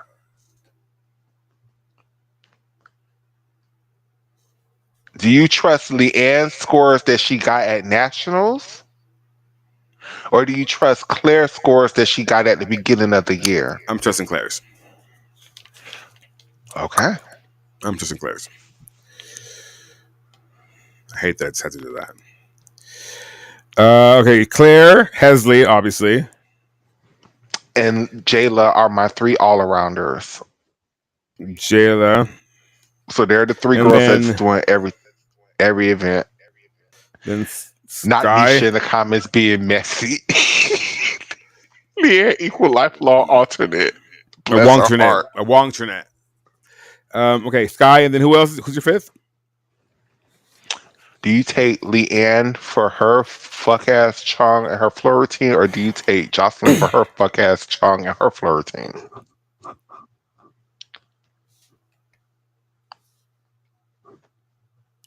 Jocelyn. I'm taking Jocelyn too, because I'm using Jocelyn as a threat to the other girls that I might use Jocelyn on beam and not use, and one of them might not do the all around. Like, it's a possibility, or I might use Jocelyn in team finals on beam. Wow.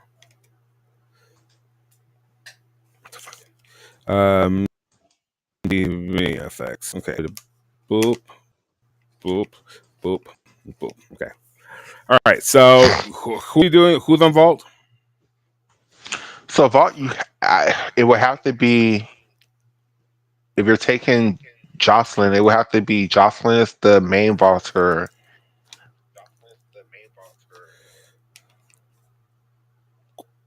Hesley and Jayla?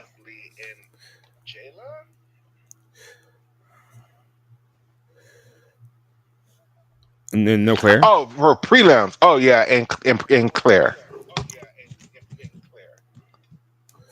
Okay. And then on uneven bars, it would have to go.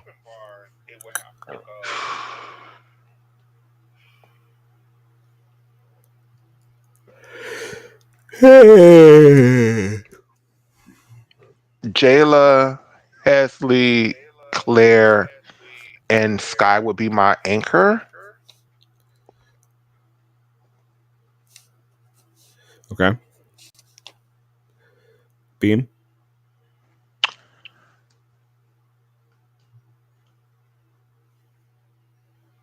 It would be Jayla's up. It would be Claire's up first, then Jayla, then Hesley, then Sky, or All right. maybe Sky then Hesley.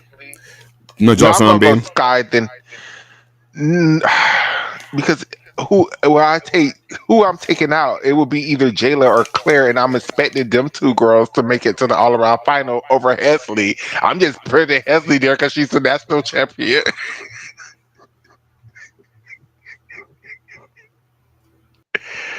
I guess there's a world where I would take Jayla out of Beam and I would put Jocelyn in Beam. I'm just not sure if I'm ready to say that out loud. Take your time. I'm ready to On move on the floor. floor. It would be, yeah. Mm,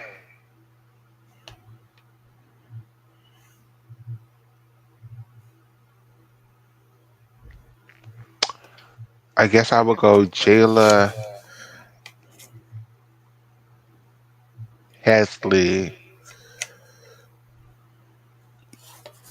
Claire Hesley, Claire Jayla Hesley, Jocelyn.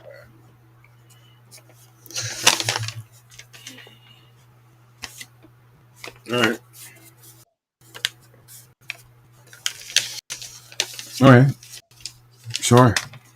Okay. And then in my team finals, I'm hoping to do on vault. I'm hoping my first vaulter up is Hesley. My second vaulter up is Jayla. My third vaulter up is Jocelyn. Whether Jayla is doing her DTY or a Chung, I'm still hoping she's my second vaulter up in that rotation. Then I'm hoping in this team final scenario, then I'm using Jayla, Claire, and no, I'm so sorry. I'm using Claire, Hesley, and Sky on bars,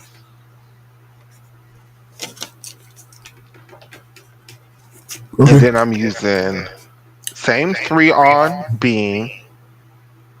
Maybe this is where I would take Claire out and give Jocelyn a chance and do Jocelyn, Jayla, Hesley. No, All right. Jocelyn, Hesley, Sky. I'm so sorry. I keep forgetting Sky's on this team. Okay. And then Floor would be Jayla, Hesley, and Jocelyn. All right. That's unique New York. Damn, That's that unique. team feels so bad, but I don't Yeah. think Leanne would make a team.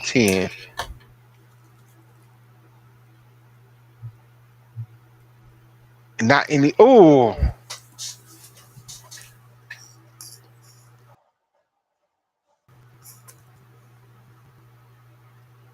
but with this current world championships, I just think it's so hard because, like, no scenario, there's individual worlds because I could really see a lot of people.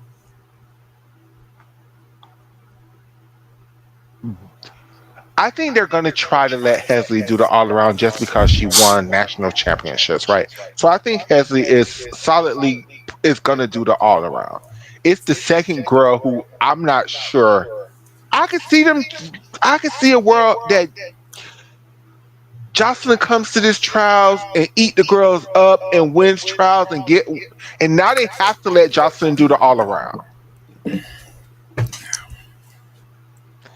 So that would make the team easier for the team that we would want because it would be Hesley and Jocelyn as the all around.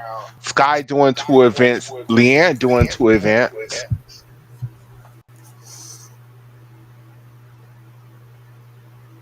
But then if Jayla or Claire comes and fuck it up and win, then the whole team is fucked up because I think the easiest person to sacrifice on the team is Sky. I think she's Man. the most risk. I think it's easier to sacrifice Sky over Leanne on this team.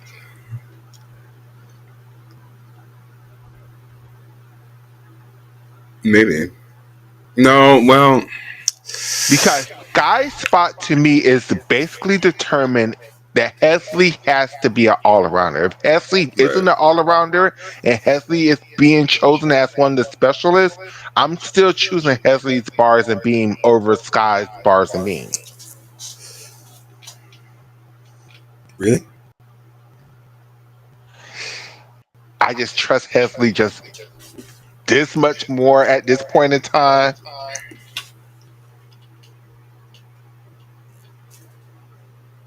Recency bias? Yeah, I guess. You're giving a lot. You're today. You're very generous today. You're giving a lot. I mean, Sky likes to fall. Like and like This is the thing. I think Sky likes to fall. I think that gravity just hates Sky.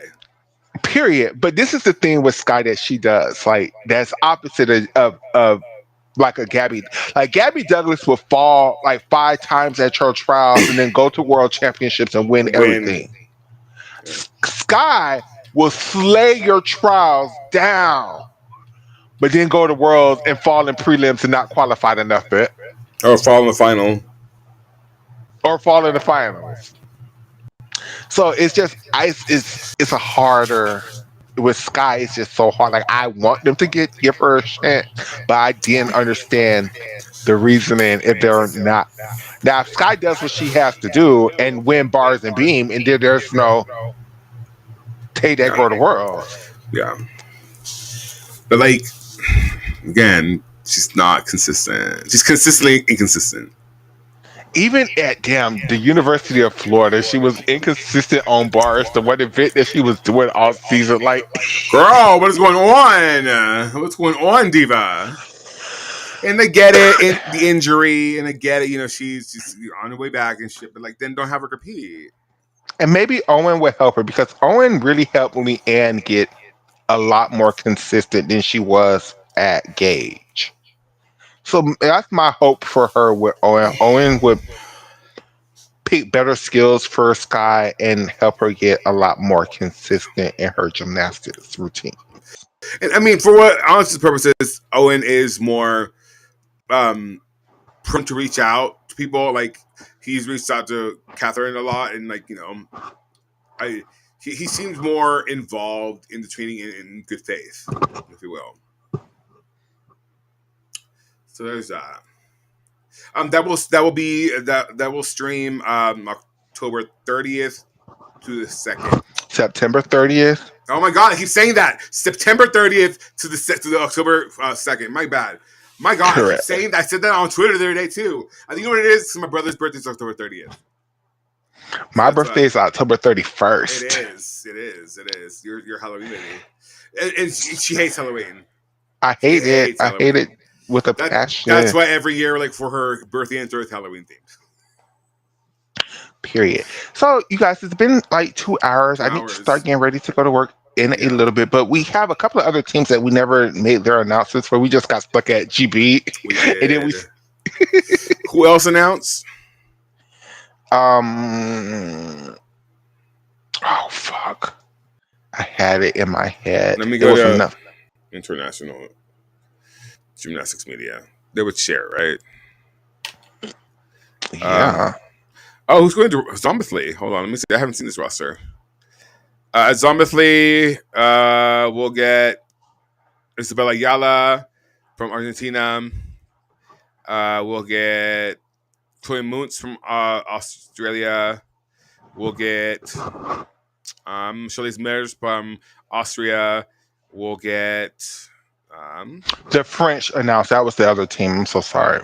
Yuri Guimarães and Vitaly Guimarães. will be from Brazil. Diogo Souza.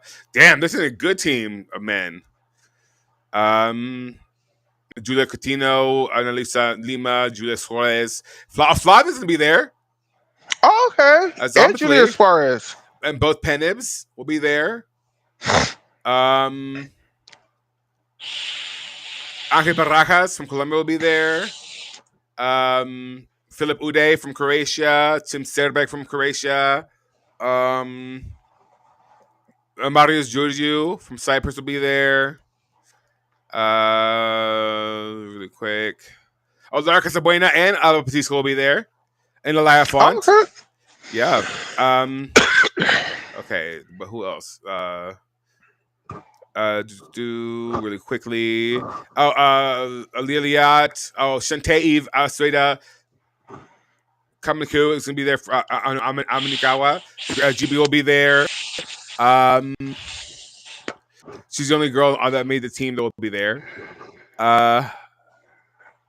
Eleftherios Petronius will be there. Bettina Sifra will be there. Greta Meyer, Zoya Sekli, Sofia Kovacs will be there. Also, this is going to be a really good competition, actually. Yeah. Okay. Almost done. Zombie. Yeah, Zombie. And the last bit of people that you would know. The Taiwan will be there. Taipei will be here. As far as anybody else that really matters. So Bakinsu Yildiz will be here. And that's it. That's it. So now let's see. The French. Oh, the AIN team got name. That's right. Which is the Russian. So Angelina, Anna Kamikova, Roshna, and Leila Vasileva are going. So yes, you just don't know. They're still going to their national championships to fight for what spots they're going to compete at. Yeah. But that's the group of girls that they want to send to Worlds. Now, I'm pretty sure if it's a young lady who comes to this national championship doing an Arminar and a Rudy, she could take one of them spots. But I don't see that for the Russians. But I don't see Angelina doing the all around here. I think it's going to be Roshina Kamikova. Roshina and Komenakova doing the all around. And I think maybe Angelina is doing maybe bars, beam, and floor. And maybe this other young lady has a vault. Maybe. Why am I sharing the screen to Adex? I'm just seeing my face and like reading shit. There we go. That's it. Where we at? Okay. So we talked about GB. Aliyah will also be a Zombie Fleet. My bad. Okay. Let's see.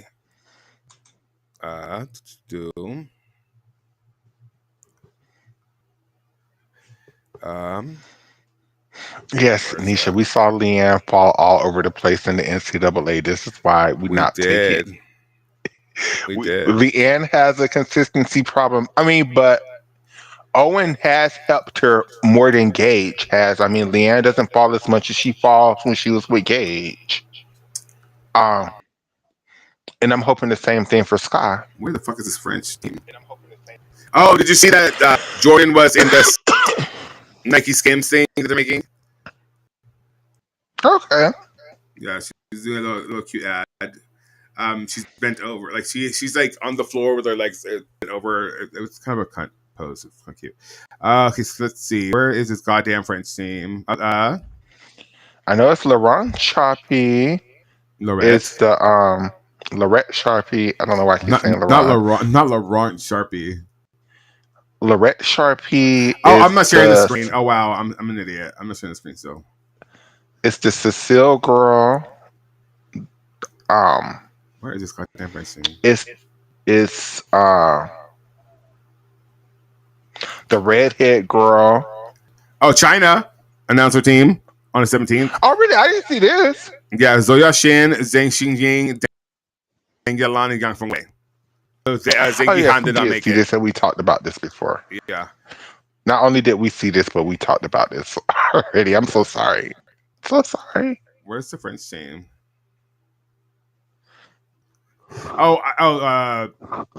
Sweden, Natalie Westland, Emily Westland, and William Sundell. Congratulations to them girls. I have no clue about none of y'all. What is it? What is it? Oh, Denelle was in Cirque now? Oh, that's cool. Good for him. That's cute, I guess. Yeah. Good for him. Yeah. Hi, Mr. Leva. Where the fuck is this goddamn French team? Let's go to the French Federation. FFRG. No, is it F? There it is. Goddamn. Why is this so difficult to find? I have to go do I have to scroll up? I guess. Where's my cursor? I hope this isn't something I just made up in my mind. Like no, they named it. It's right there. Okay. Oh, this is a cute little graphic. Background, please. I like how the men's is all like black and the women's is all like colorful. God.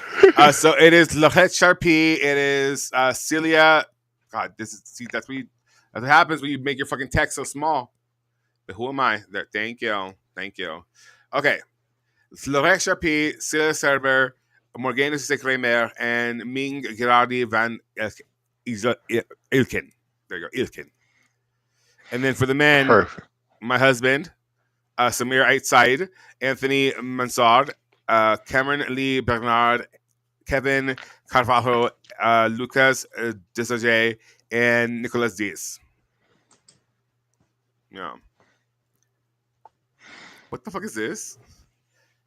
Girl to girl, don't get pregnant for marriage. Stay educated, ever fully rely on a man. Period. So I think that's the team they had to send. Yeah, they had no other options because what's her name? The young lady, Colleen Devillard, is training again, but she's not ready. And then what's her name? Fucking Melanie de Jesus Santos is yeah. Oh, Flavia is training bars for this Zombie League World Challenge Cup. Forward reason. Is she trying to like? Oh, look at Alexei Nemov. Did you see this?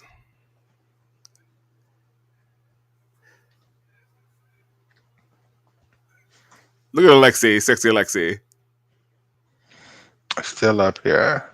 I'm going to share it in a group chat. Yeah, she's so zaddy, I'm dude. so happy. Still would, dude. Always, I still would. I'm very happy. Maybe Flavia will decide to do the all-around after all, even though I would clap his cheeks. I would. Oh wow, I would. That's zaddy. Look at him. Ooh, he has like a dad bod that's so sexy. Oh God, Klaus, you would have a new dad. Let me tell you that much. Okay, let's see this Flavia nonsense.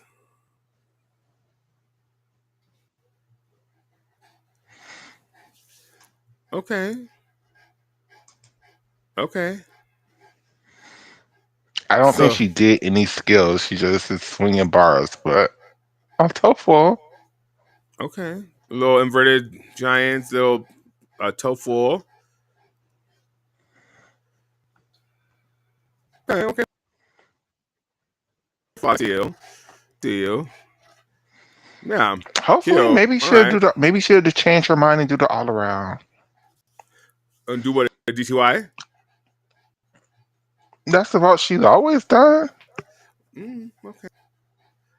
Yeah. Okay. Sure. Yeah. Do you think she could win?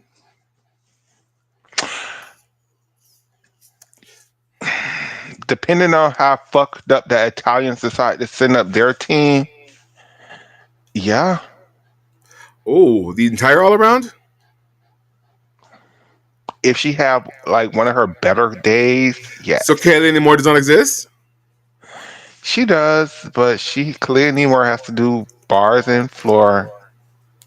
That's fine. It's the beam that gets her. I mean beam and floor. I'm so sorry. I mean beam and floor.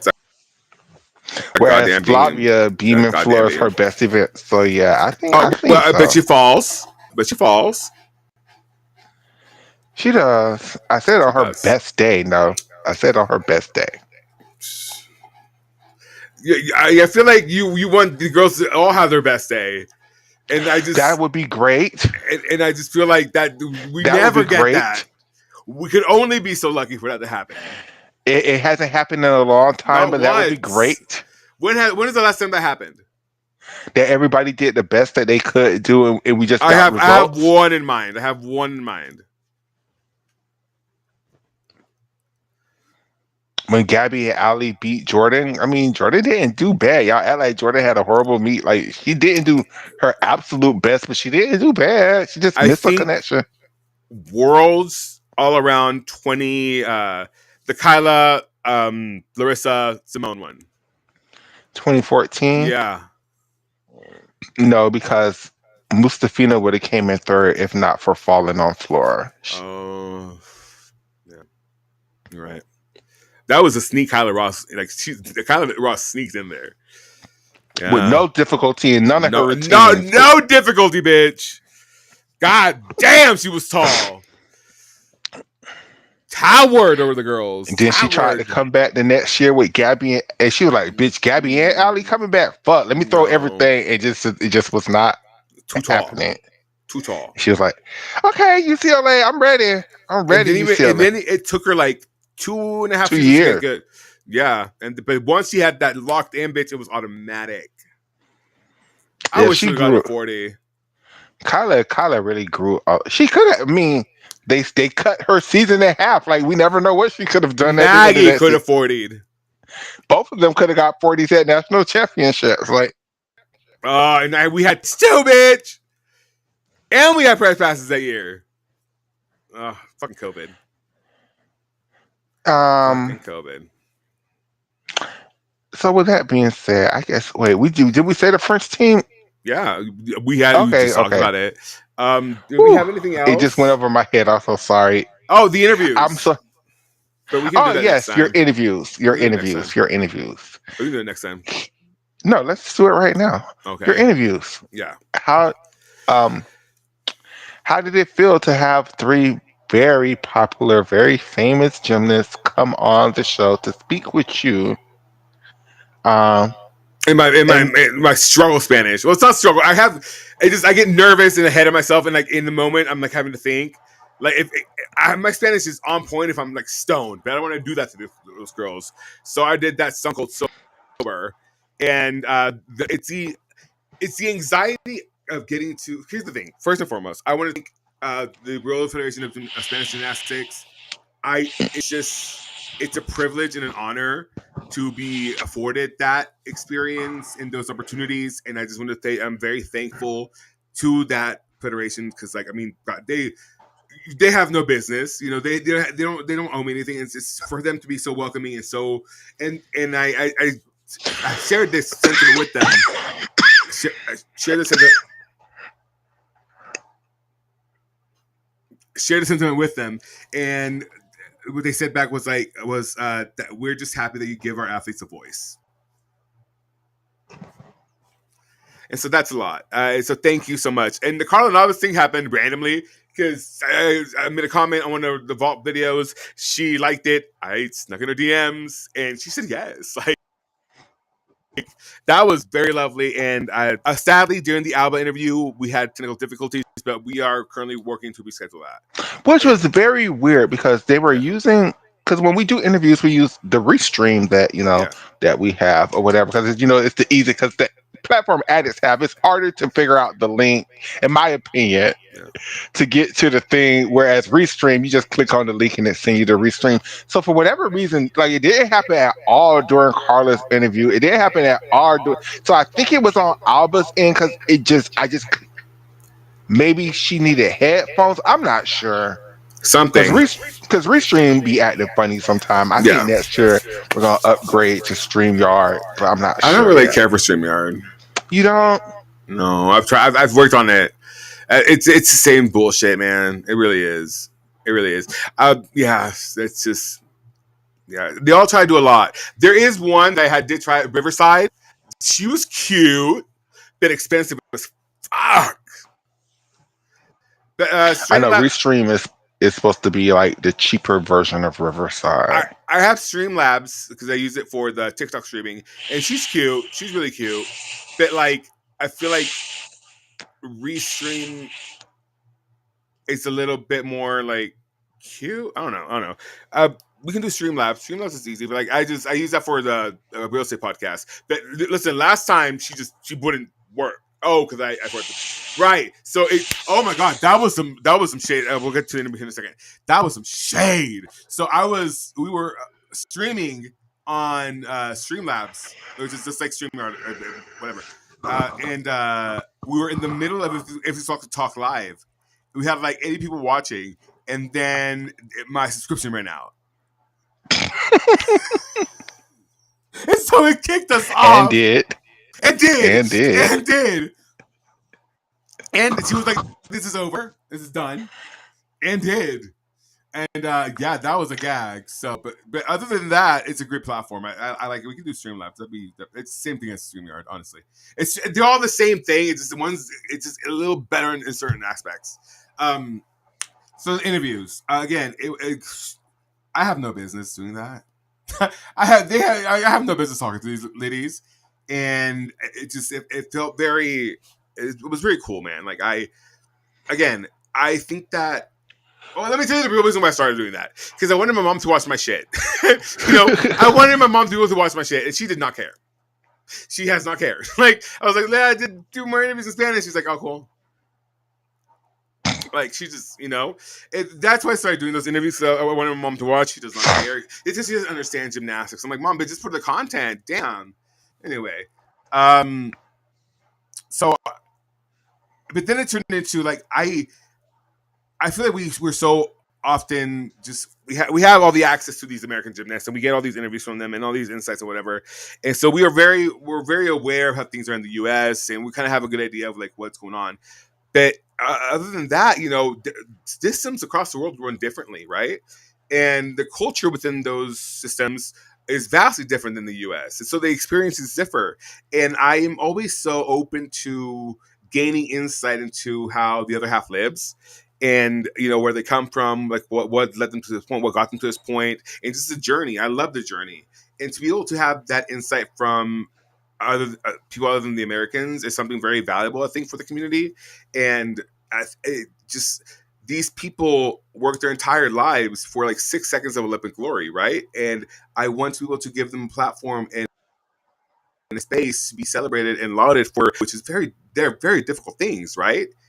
And if we can even give them a sliver of the coverage that the ball sports get, then that's what I'm going to do. And I think it's been so great to be able to get to experience these gymnasts in real life as opposed to putting them on a pedestal, and to be able to humanize them and hopefully help them get more exposure and shit. Like that's awesome, and if we can do that, that's even greater. And the fact that we sort of benefit from it as well, like having our platform be more exposure, that's great. But these gymnasts deserve it all, man. Like that's number one. And so to be able to do that and kind of bring the community to the gymnasts more is great. And it's a privilege that I truly take very seriously. So, yeah. Do you any questions about the interviews as a whole, like individually or like specifically? Specifically, can you give us just a brief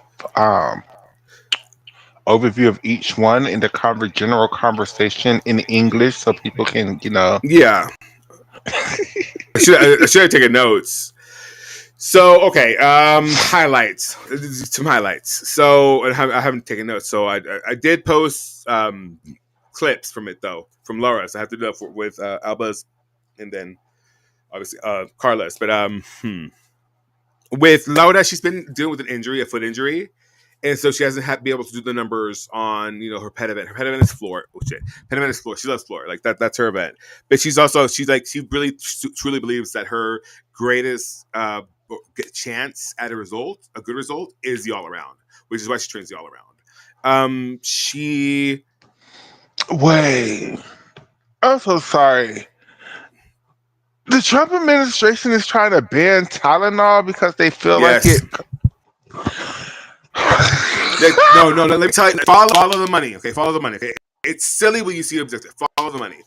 So Tylenol is made by a subsidiary of I want to say, fuck, what is that? What is that medicine company? What is that? A subsidiary of?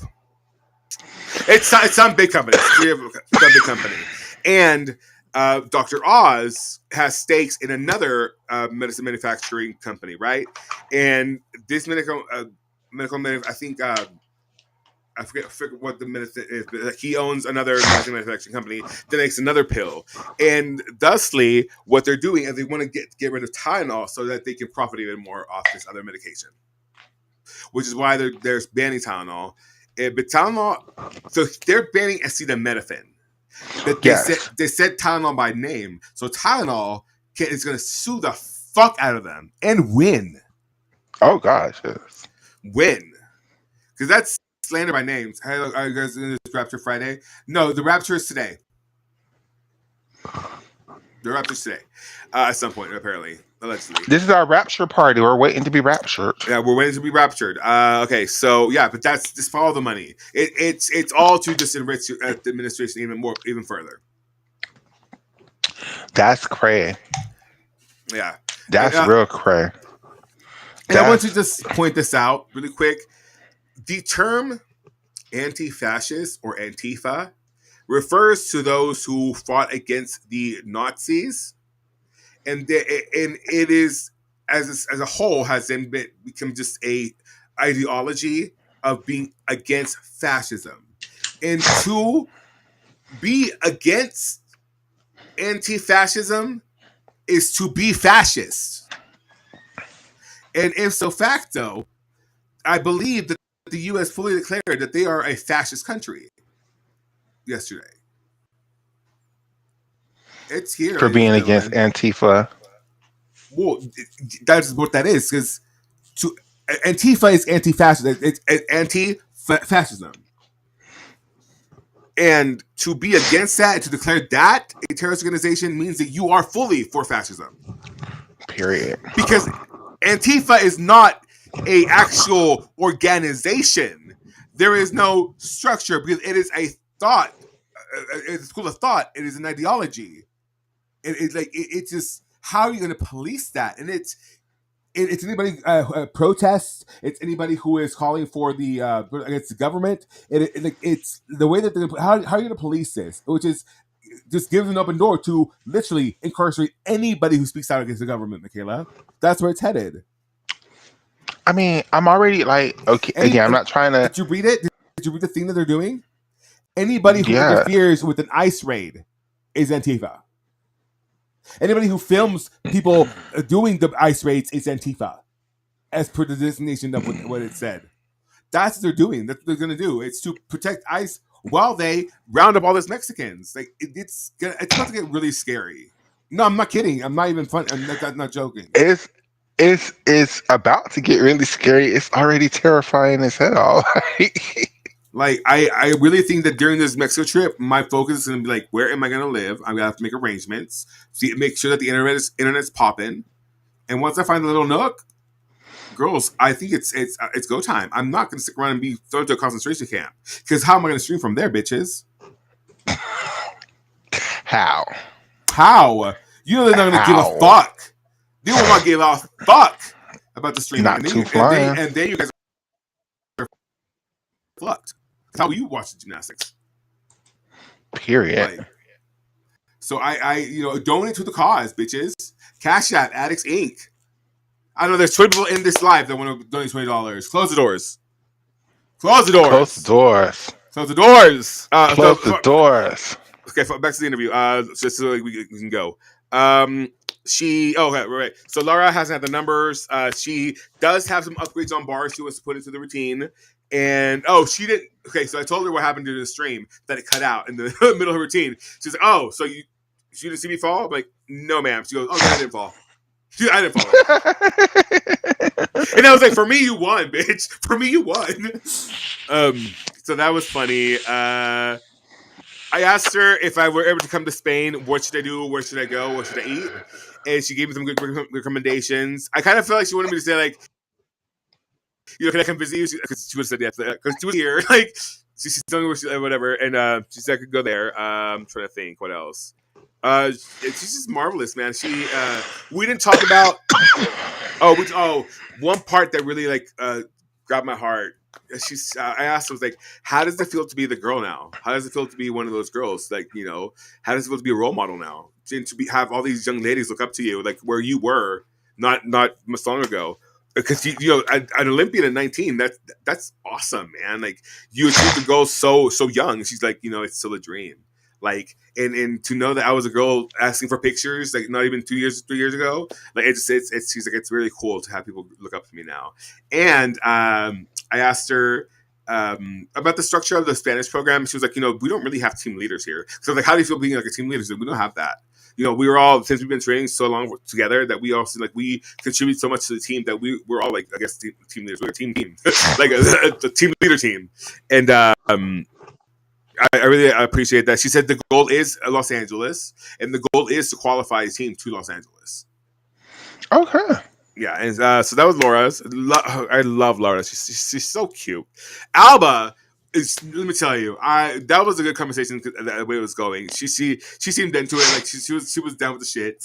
I asked her about the theme of her routine. So the theme of her routine is essentially she starts like a criminal, and the criminal is basically the as a simile for like just her own self-doubt, like her own monologue or whatever, and the naysayers and all that. And so she's a criminal that breaks into a building and steals the loot, and then the cops come, and the cops are essentially like the competition, like the stop whatever it is, her mental health, and she's fighting them off. She's fighting the cops off. She's a robber. So it's very double-sided. Very double-sided. But yeah, she's like fighting them, but she punches in the routine, and at the end she wins her stuff out. Aww.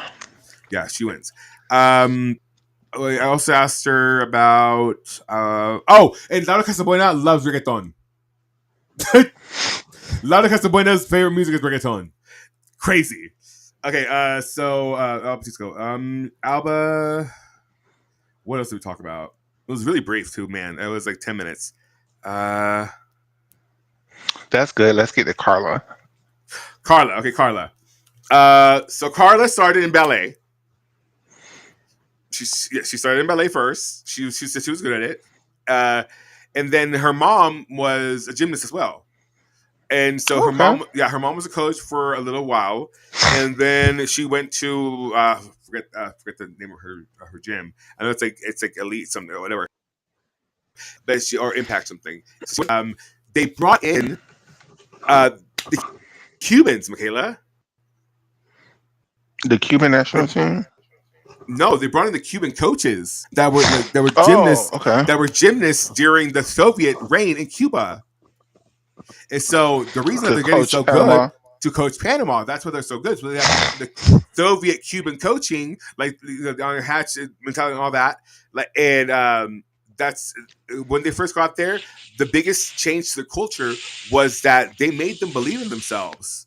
They made them think not like, oh, maybe I couldn't. Like, no, you can do this, and really gave them the privilege. Not privilege, gave them the chance to really showcase that they can believe in themselves. Like, they gave them the authority to be able to do that. And so that was the biggest change in mentality. And also just the way that they trained. And for Carla Navas, she said she's been really lucky with not getting any injuries. But she has had a toe thing that bothered her a couple years ago. And, but that was all the competition that she stuck that fucking Mustafina out. Oh, there's that. She says that because I asked her about, like, with you and Hillary and all your teammates, I feel like I love a team that's full of gamers and they're willing to take a risk, and that's where that mentality came in. Like, we have all these, go ahead, we have the talent, we have the ability, and we just needed someone to come in here and be like, I guess give us permission to slay. And the fact that they've had such good results really propels them forward, because she said for a long time it was just me and Hillary. and another gymnast, and just to see now that they have an actual junior program and they have a lot of girls in there, and the girls are showing promise. She's like, the future of this nation is really bright, and we can do that. And so that's when I asked her, I was like, do you know what place you are in the world right now? With fourth, and she was really surprised by that. She was like, I didn't realize that. Like, you could literally win a gold medal at this Worlds, and so she's very excited about it. She's like, she never tries to think of it in that way. She just tries to think of like get the job done. First for the team, then for myself, and that propels her forward. She feels really lucky and really privileged to be able to have come and represent her country in the way she has and make history. But the thing is, like, she's not satisfied yet, and she wants to make even more history. Okay. Yeah, she wants to make even more history, and she wants to take the sport as far as she can. And even after gymnastics, she wants to really continue to develop the sport in Panama. Oh, perfect. That's. I can't wait to hear the translations. Yeah, it was. Let me tell you, and that's the insight I wanted. And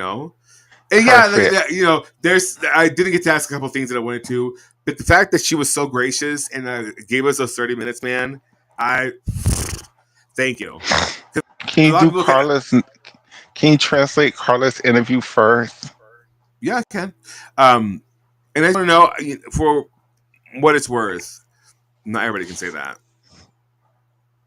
Not everybody says that they've had Carla Nellis on their show, and we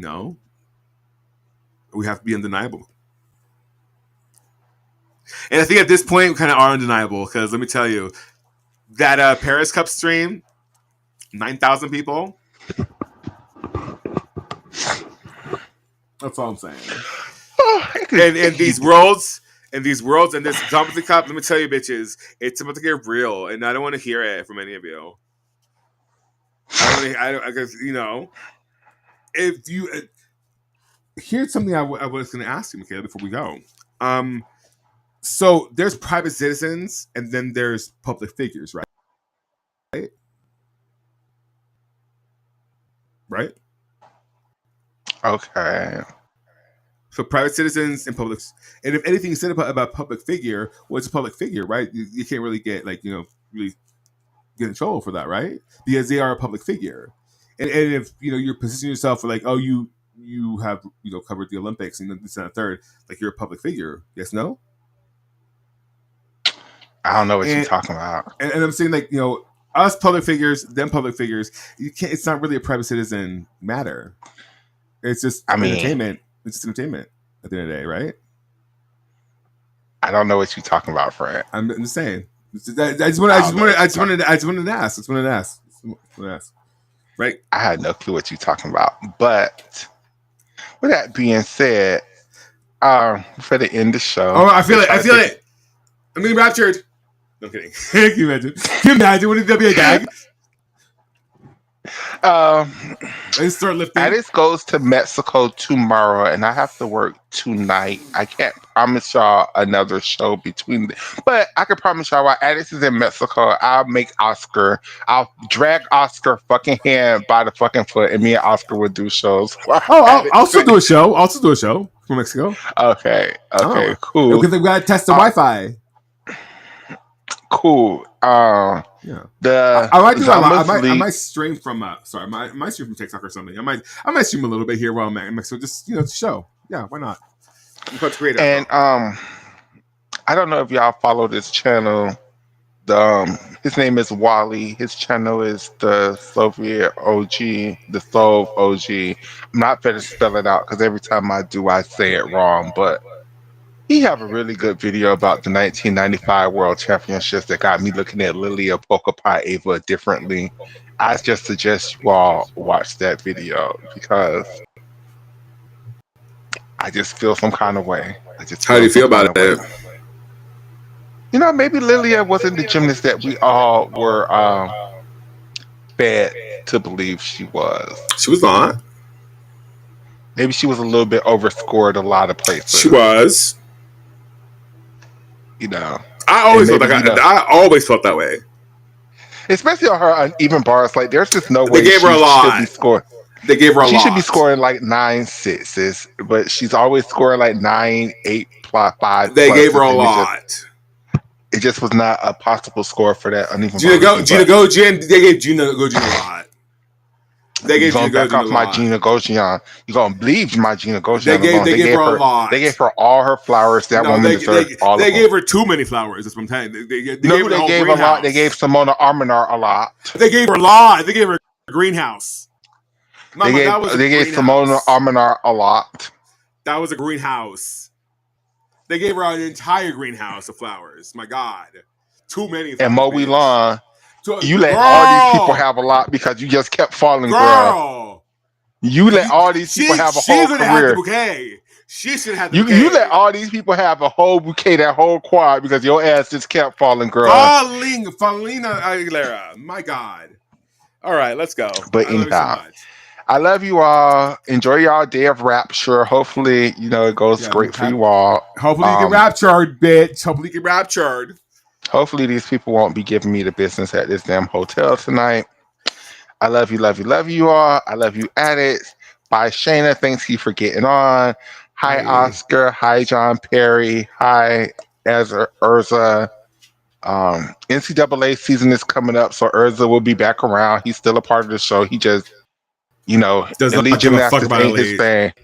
He's here for NCAA. He is here for it all. He is not here for it all. He'll be here when the Olympics come around, but other than that, he's all into his UCLA, and man, UCLA have a really strong team. UCLA, I might have to jump on that bandwagon again, girl, because y'all got the team. Can I tell you what I want to do for nationals? Sure. I'm back and forth on a couple ideas. So I either want to really try to get some big ass pom poms like that lady someone money, whatever. It's fine. We got over it. I guess. Did I say what happened with that? No. So I ordered 2 oversized pom poms, like 2 sets, right? So 4. And I paid the deposit, and then she deleted her account. Oh wow! On Reddit, because that's how I was contacting her. Oh wow! Whatever. Yeah. Mm-hmm. So that happened. She's still active on eBay. I might have someone else do it for me and just try. Either that, or I want to. I don't know if I want to do, because I don't know who I'm really like. I'm really be there for this year, because I have to watch the season. But I'm debating between a big old bear head, like how in Harry Potter she has a big old lion head. So I want a big old bear head, like just with so I can put it as a hat, or I want I don't know if I want a gator head. I don't really care for that.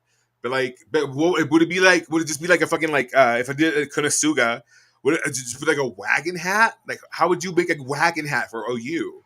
I would do the bear thing because it would be easier to accomplish. I wouldn't understand how to do the wagon hat thing. What if it's just a wagon as a hat? Maybe just bring a wagon? No, I want it on my head. Oh. Because I don't have a fan. I think we should all have fans. But like a big old fan. Mama, that fucking fan saved me from that fucking Fort Worth Heat. Let me tell you that much. That fan saved me, my God. Because it was hot. Tina Aguilera. So like a big old wagon. Just make it just find a light wagon, obviously. And then cut a hole and make a hat. Is that what I should do? I don't know. Would that be funny? Yes. I'm gonna think about that. I think it'd be easy just to find a light with a wagon, or maybe make a wagon of some sort. Maybe 3D print a wagon, because I want it pretty big. I want it to be kind of obnoxious. Not too big, but maybe the size of my head itself. I don't know. We'll think about it. We'll figure it out. Perfect. Because I want to do TV antics. And with that being said, we'll see you guys later. Bye, friends. Bye.